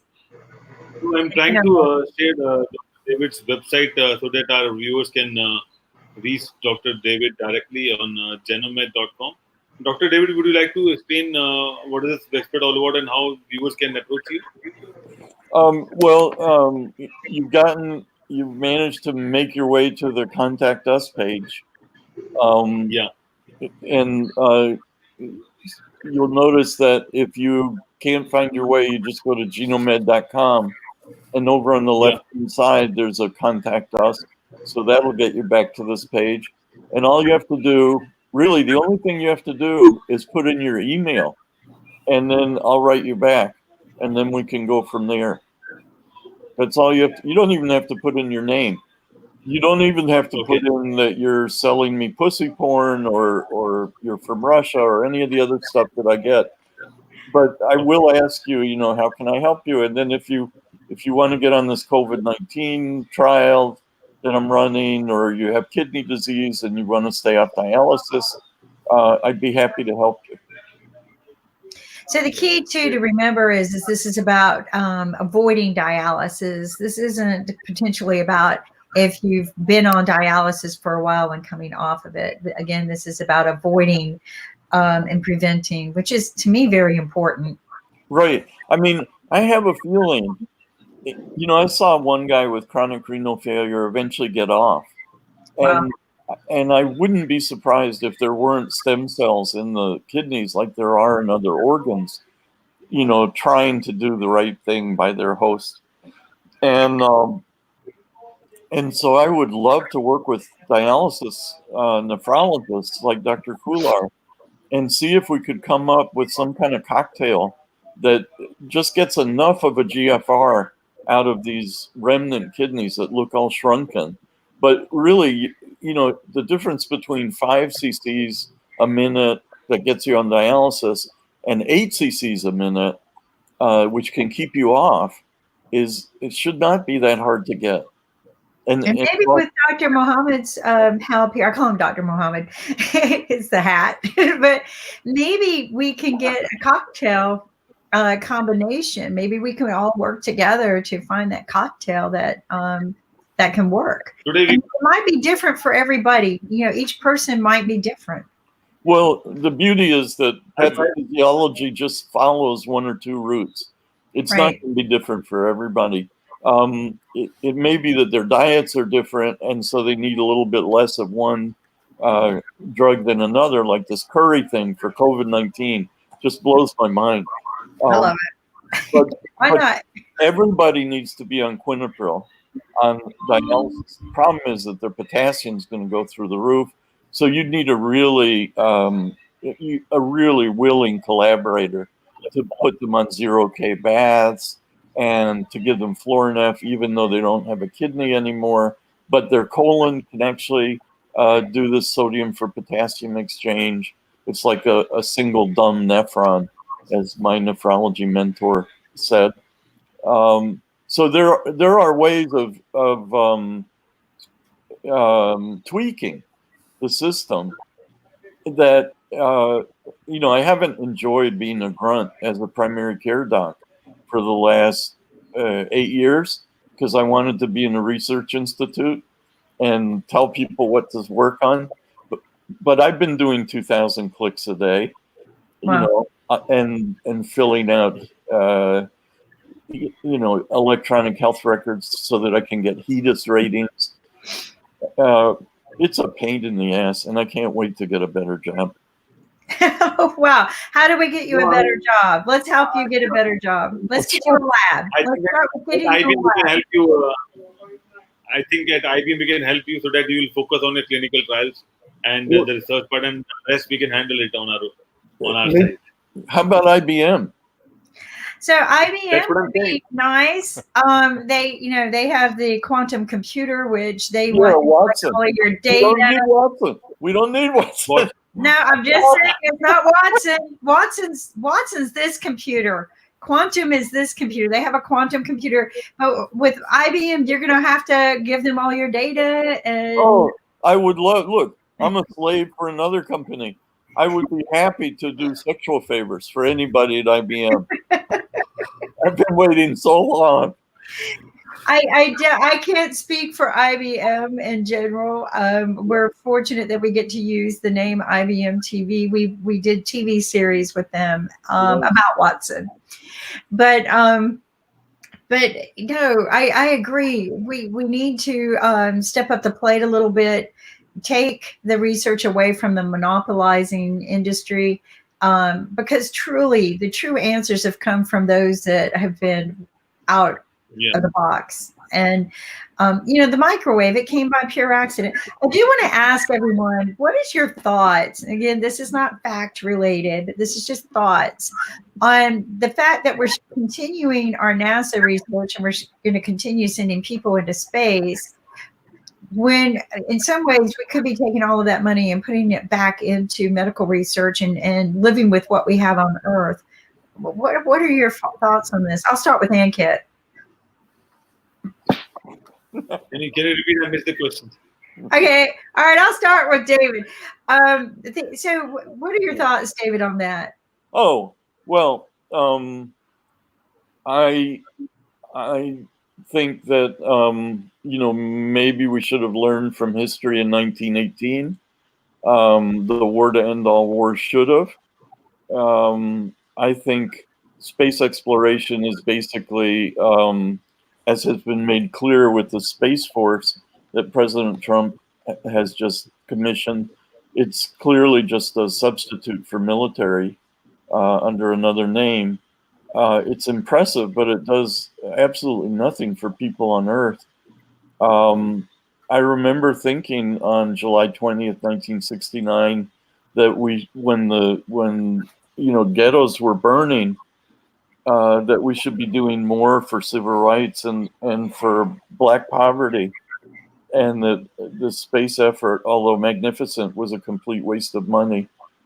And it's been proved right since then. We haven't done squat with research. Excuse me. We have so many problems on Earth. I mean, we have 12 years to save the planet. We have got to get all our best minds on that. And I include my son, who's a chemical engineer, who's suffering through his PhD, but really needs to pull CO2 out of the atmosphere and put it into a permanent garbage disposal somewhere on Earth. We need to reverse what's happened to our planet, and it needs to be an all-out effort. And this COVID-19, we're willing to sacrifice, an entire generation's education and a global recession that is going to go on forever. I mean, we're willing to do that, but we still haven't stopped making nuclear submarines and aircraft carriers. So 668 French sailors get COVID-19, but they're on a $1 trillion nuclear aircraft carrier. I mean, our funds are going in totally the wrong directions. I agree. And I want to ask Mohammed, what are your thoughts on that, that we continue our space research while we're fighting a war down here? I was just thinking about the post-corona scene. What would be happen actually? So there is two things very much important for the global community. One is we are dividing the two parts in the total world community. One is buying the oil, and one is the selling oil. So there is a war of oil. So India, like a very developing countries, buying oils of approximately $111 billion, and the laborers who are earning a few hundred of rupees daily wages, and then the laborers across the world, whatever earning for the country, all these monies are going for buying the oils only. And if we have some sort of better traffic system out here in India, right now we are wasting 30% petrol only in traffic. We are not saving that petrol, and on the other hand we are polluting the world and the India as well. So a better traffic system can save 30% petrol, means more than $30 billion per year. And once we are already planning to introduce the electric car out here in India, so hopefully we can save the environment, and we can save the economy in a better place. And what we think that education system in all over the world is should be the common as such. Yoga should be introduced globally, because then we can save the health of the population as well. It should be mandatory actually. And most serious thing for all of us is there are more than 350 million below poverty line population in the world. We have to join hands together to help them up to come out from the poverty line. Yes, yes. If we will adopt one child, suppose the a rich person can adopt one child, then 350 million can resolve this issue. It's a global issue as such right now. So when we are facing right now the common thing like social distancing and all, but they are not understanding this thing because they are not educated. They are working daily, and they're earning daily, and they are taking care of the food and all these living things every day. So this is a burden. This is not a burden. This is a very serious issue for all of us. We should come forward. We should take care the responsibility, and we should give the better place to live in this world. I agree with you. Rakesh, what is your opinion on that, about where we're investing our money and we're continuously doing research and sending things to space as opposed to fighting the demons we have on the earth right now? I have the physicist attitude, which is that if we are going to be reproducing the way we are, we need another planet, and if we're damaging the planet like we've done so far, we're going to need another planet. So we better start making those moves now. The COVID has definitely shown us that our planet can recover, but that's just because we're under, basically over a barrel. The virus is holding us to ransom. Moment we start living with the virus, then we're going to start our polluting ways, our damaging ways again. So we better find another planet, and you've got to do that by going to space. Wow, Dr. Galati and you agree on that, right? We're going to clean up, but we're going to go right back to our bad habits. And Sasha. Question may arise. See, we have already polluted this world, and we are planning to for the next world. Huh? Yes. Is this the case? The next world might not have as much water. Sasha, welcome. I'm sorry I missed you earlier. No problem. But what is your thoughts on how we're investing, and we're still investing and going into space? What is your thoughts on that? Okay, I'll tell you what are my thoughts. I love it. Are you ready? Yes, I am. Yes. Okay, now listen to me. First of all, I would like to mention one more time that I'm retired entrepreneur, musician, chess player, and philosopher. Uh-huh. I'm not working for anybody. I'm not selling anything. I have a freedom to express my own thoughts, and whether you like it or not, here they are. Number one, forget about space altogether.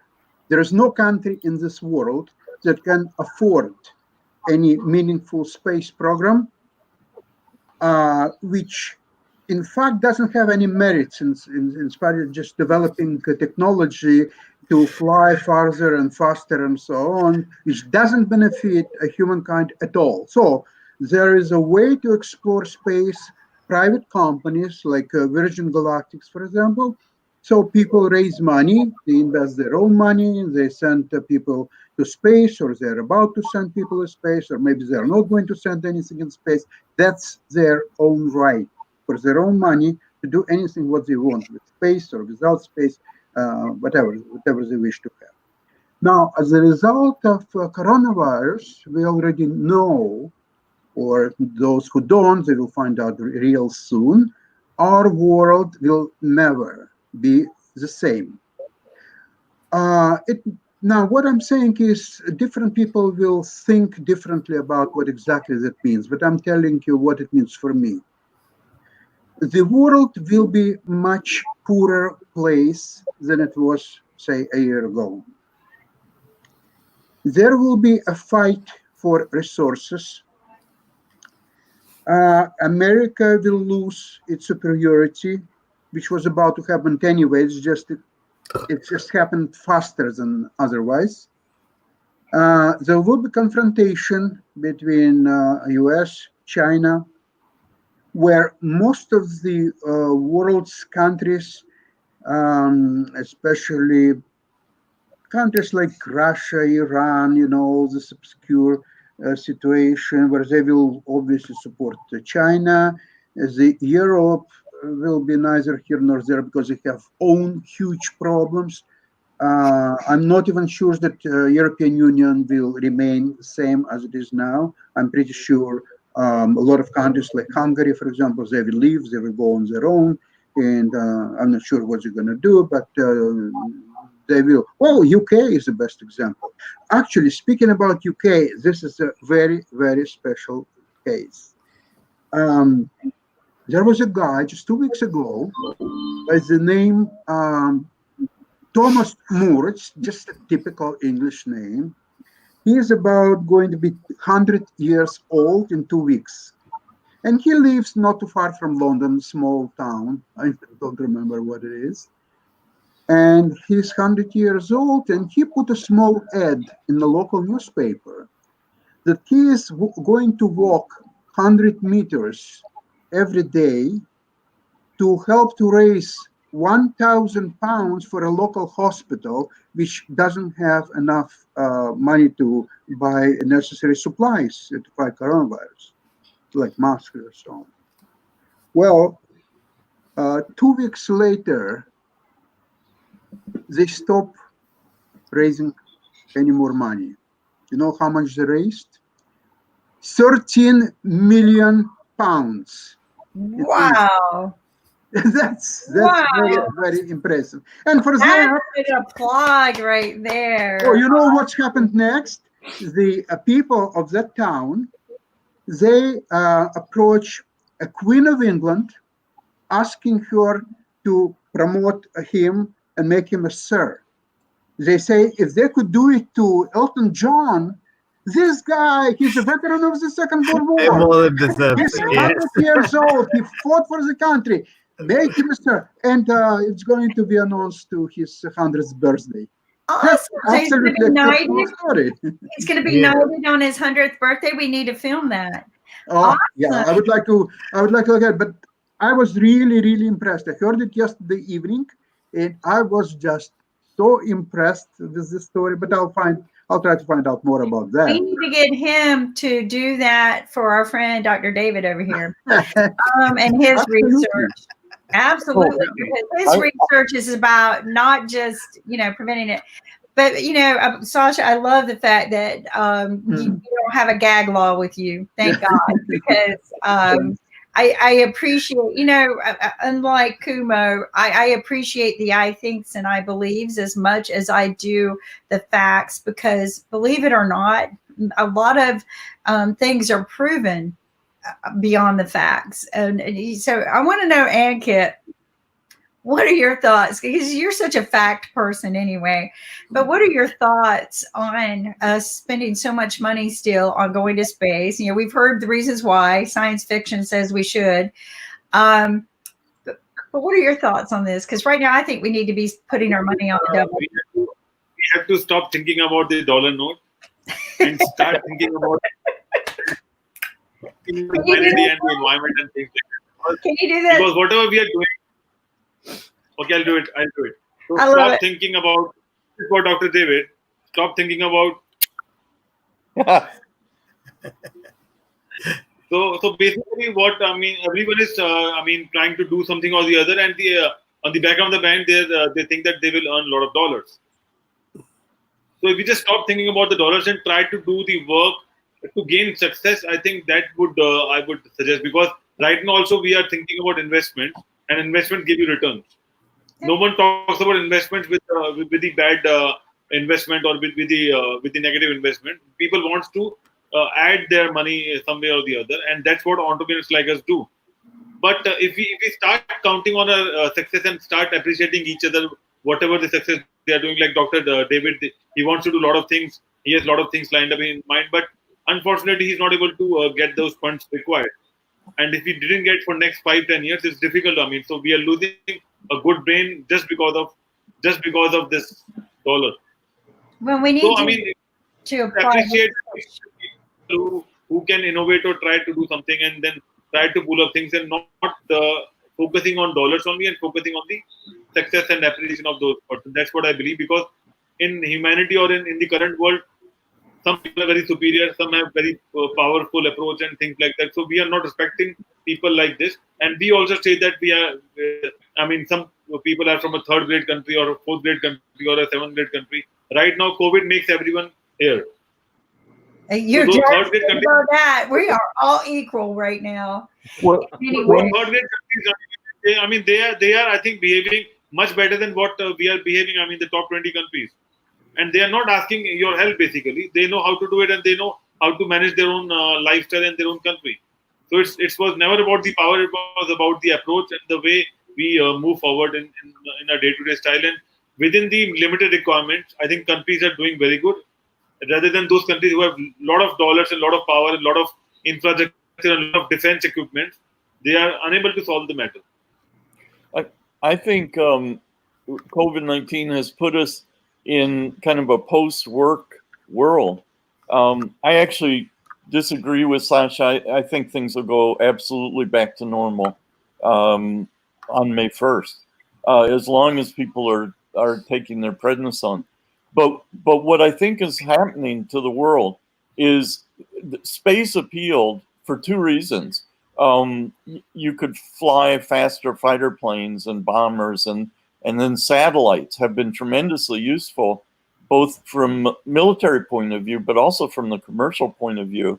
But it's basically all the science fiction movies about space are, as an extractive industry, that you were supposed to find something on a planet or a moon that you had to dig for under the surface, like some kind of ore that didn't exist on Earth.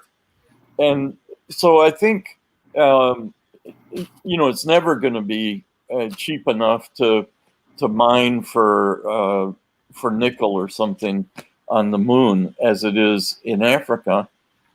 Number one. Number two, we have to do sustainable engineering, and not one-off use of things. We have to recycle and so forth. And the other thing is, we're not all going to be employed. I mean, we need basically to guarantee a minimum wage, to pool our tax dollars so that everybody gets funded, and then does whatever they want to do. Essentially, everybody has to go into retirement Or self-employment. Yeah, employment, you can't get unemployment. Once you're self-employed, you can't collect unemployment. But no, I agree with you.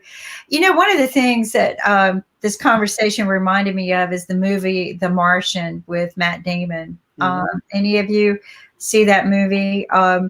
I was blessed with the opportunity to go through the Jet Propulsion Labs, where the guy who wrote the book, they actually let him go into the Jet Propulsion Labs in NASA and learn all about Mars. Like, he got to go and learn about the wind shifting, how it shifts, when it shifts. I got to step on the sand too. But it was interesting to me how they were showing, because we talked about we're going to have to find sustainability in another planet if we keep abusing our planet this way. And that's the reason why we go to these other planets is there life out there? And he didn't prove about is there life as much as can you recreate it, right? Can you re-evolve your sustainability? And he did so in a very creative way. And everything that they put into that movie, they researched the reality of it. Could you reality-wise go into a septic tank and do these things? And I love the movie, not because Matt Damon's in it and he's one of my favorite actors by any means, but purely because of the realism that they tried to put into it. Mm-hmm. But the fact is that we will continue searching for a better place to live rather than making our place the better place to live. Well, that's terrible. It's nonsense. It is nonsense. And that's what we're doing with our kidneys. Right. We're ignoring our kidneys and then we're trying to replace them. And they're irreplaceable. And look what we've done to the earth just by being quiet for 30 days.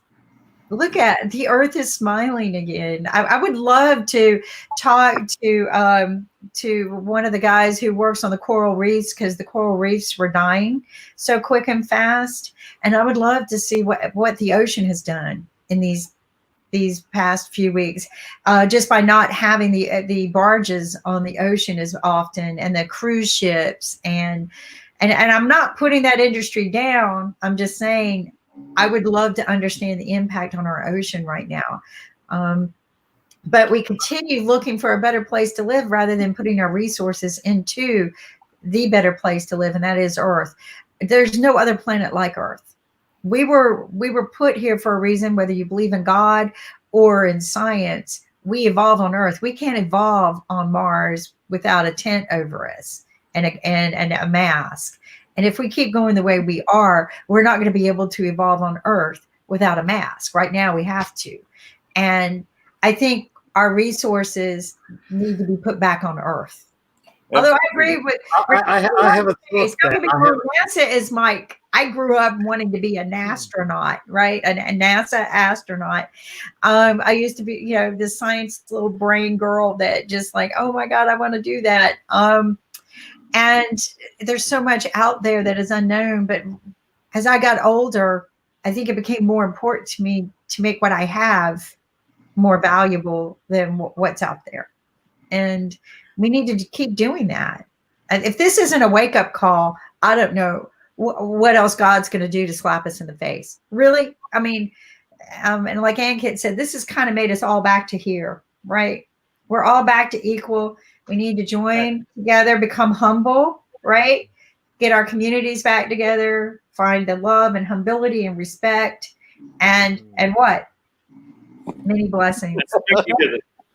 Respect each other. That's more important. That's what we are not doing. What if we genetically engineer ourselves to be able to live on Mars in a different kind, or some other planet with a different kind of atmosphere? I think we can.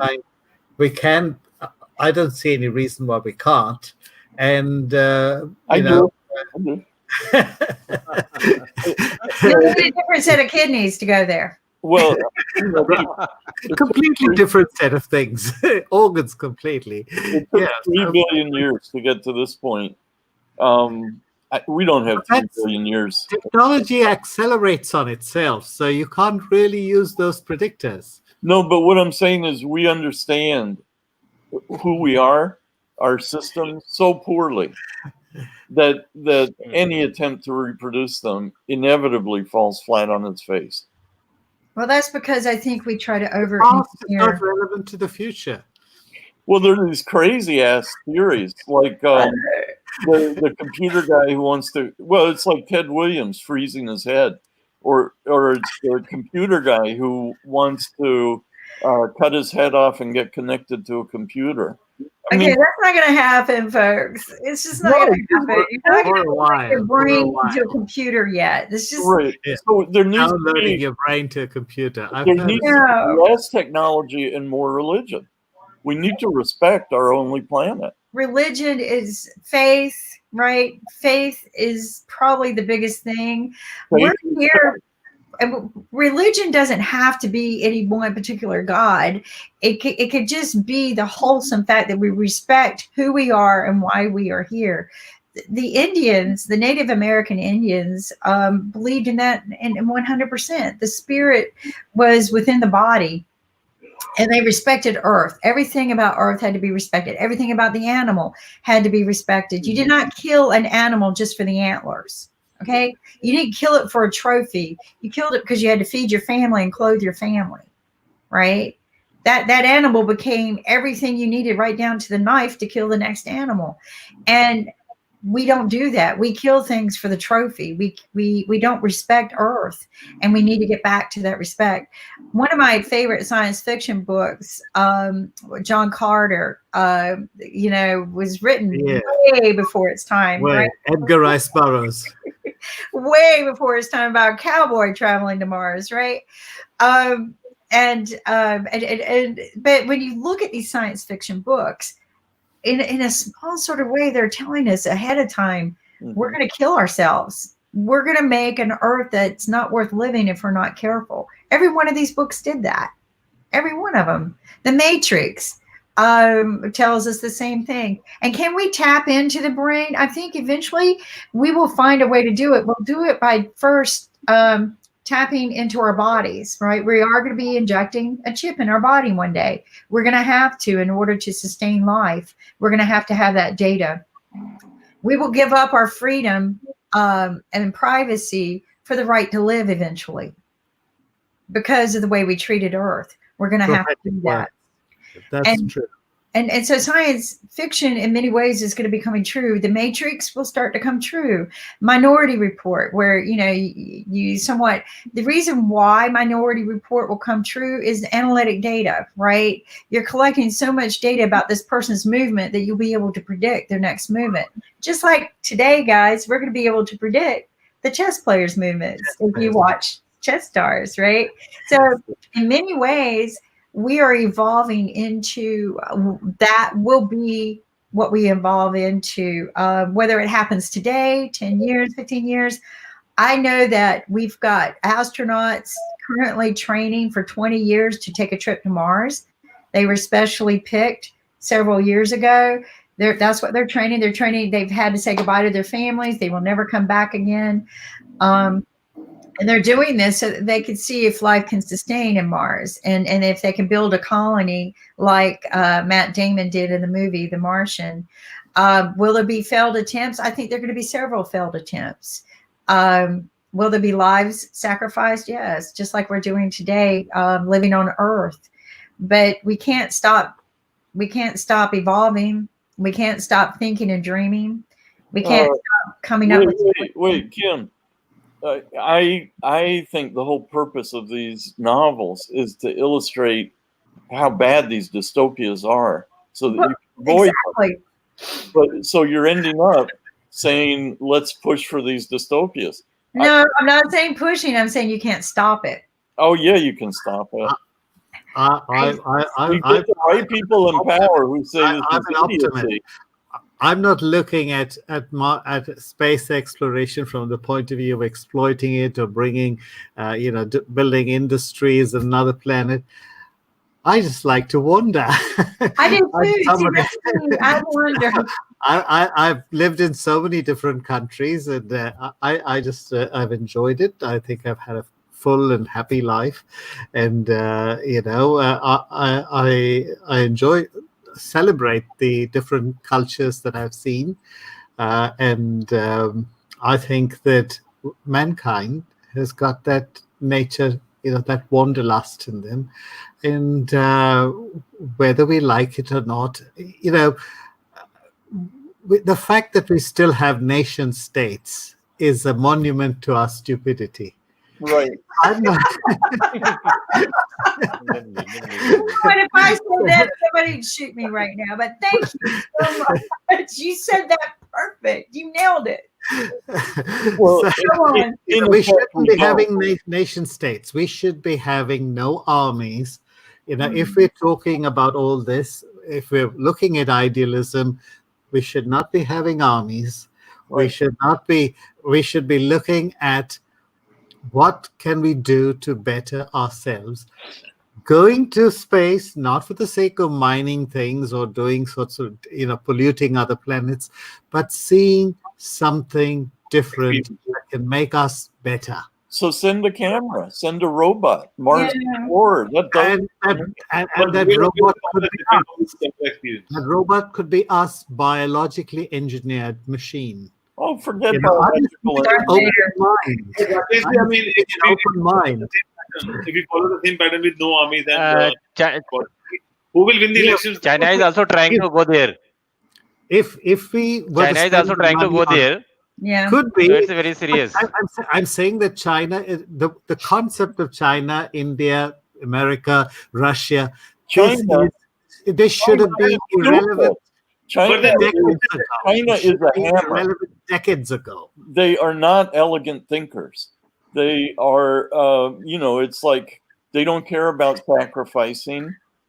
Individual lives mean nothing. There is no elegance to their. When you point a finger, Dr. Moskowitz, when you point a finger at somebody else, remember the three pointing back at you. There were the stories. David Moskowitz is not serious, actually. No, I think science is idiotic. The fact that 2 million people have had COVID and we still don't have a treatment is proof to me that nobody thinks anymore. Well, I think it's the world right now. The U.S., look at us. We're leading the way. Oh, and yeah, we we're had warnings. Unlike So- China, we didn't have a warning. Unlike China, China had no warning when they got COVID, and God forbid they were not transparent. So there's going to be some Look, issues to any address. country which had a new kind of chimera virus like this is going to react like China did. Yeah, they're going to. Everybody's going to pull the shutters down.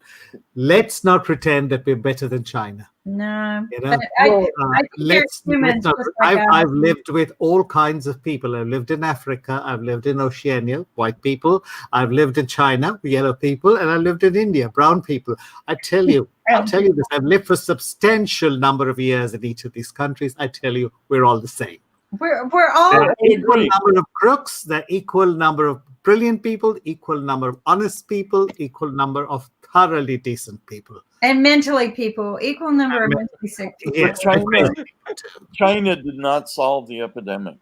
They quarantined everybody, which is from Is 1350. anybody else doing any different? No. Well, because we're all idiots. Yeah. Everybody is using. See, there he nailed it. We're all, and this is what I've been saying. Here's what bothers me about the U.S. is we at least had a heads up. We had a 3 months heads up that nobody paid attention to and was very arrogant and egotistical. And then 5 days after we closed down, I miraculously found a drug that's going to heal us, and it comes out of your fish tank. So no, we're all ran by idiots right now. I agree with you, but I think Ankit had his finger up. Ankit, you got something?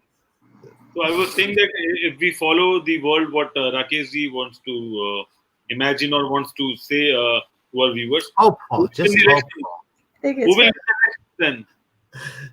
Who will be the president? Why do we need a president? We have so many. I don't We have need them. computers.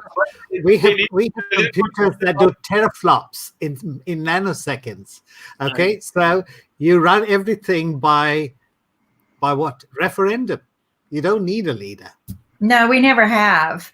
It's the person to hang when some things go wrong. This is my hope. I know. I don't No, know you're how it will work out. We It's should my People hope. need power, and for power, they have to be on that parliament chair or the Capitol building where they can manage the power and rule the world. And that's why they do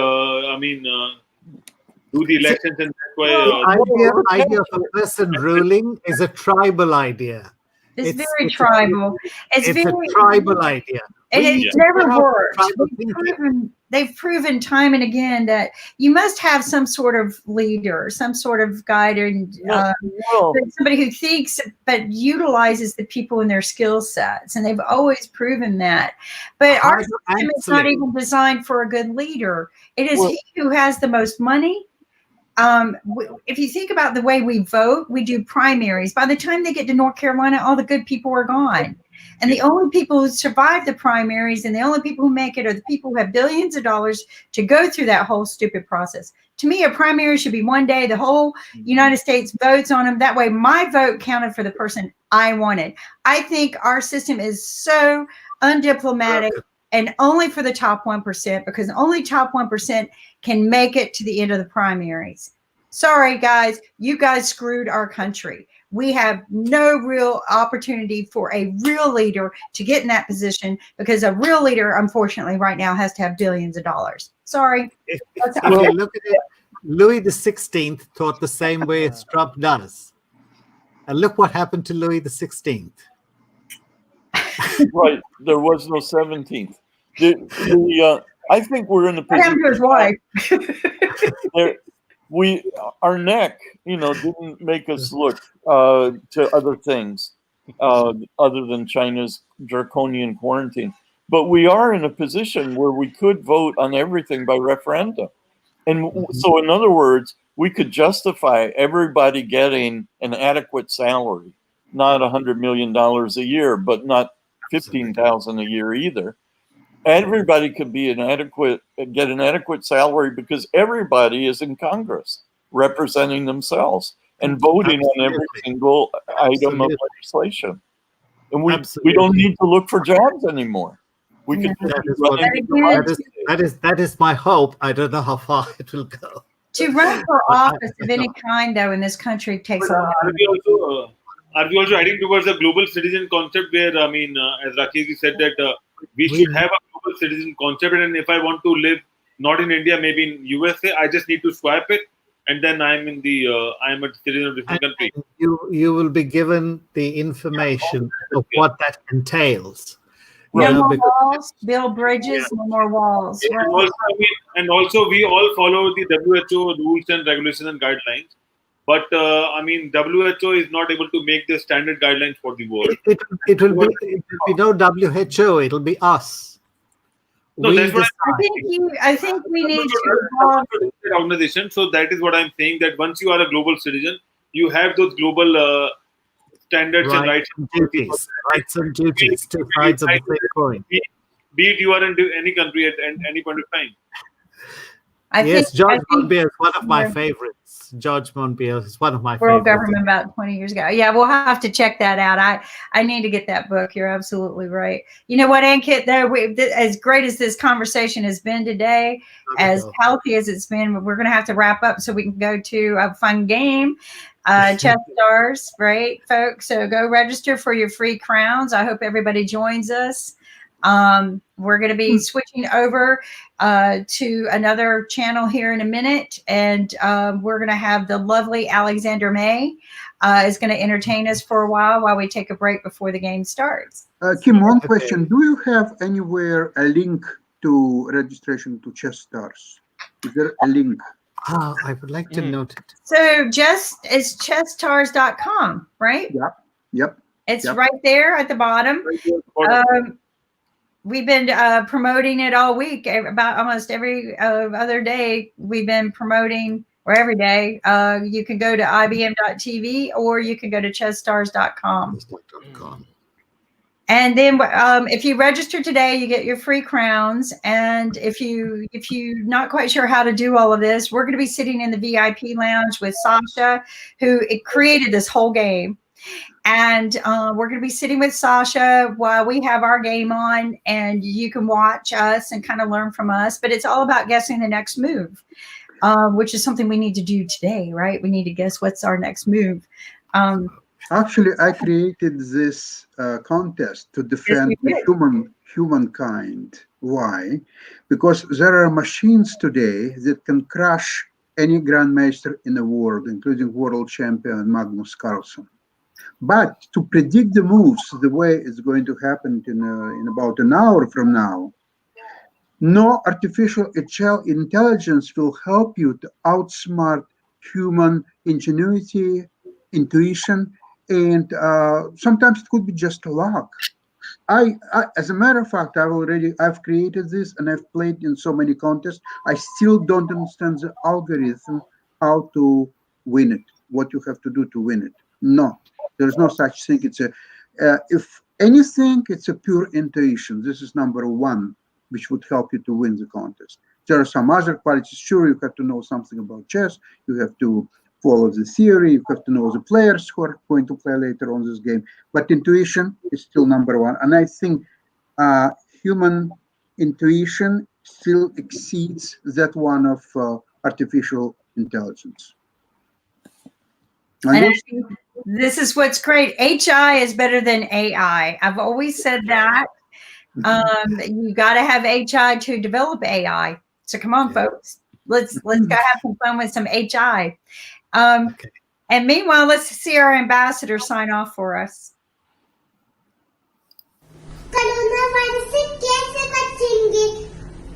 okay, hand धोकर और ऐसे अपने खांसी जब आएगी तो ऐसे करेंगे अच्छू अच्छू और कोरोना वायरस को धन्यवाद हमारा म्यूजिक सुनने का. And that's our new social manner, folks. Okay. Bye. Thank you for joining us today, and it was a tremendous show with David and Rakesh ji, Sasha, Mohammed, and Kimberly, and we had a good time, and we had a wonderful discussion with Dr. David regarding the insights about the medical industry and how we can fall in place and what not we can do to carry the world in a much more strong and brilliant atmosphere. Thank you. Namaste and see you tomorrow. Take care. Bye-bye. Bye-bye. Take care. Bye-bye.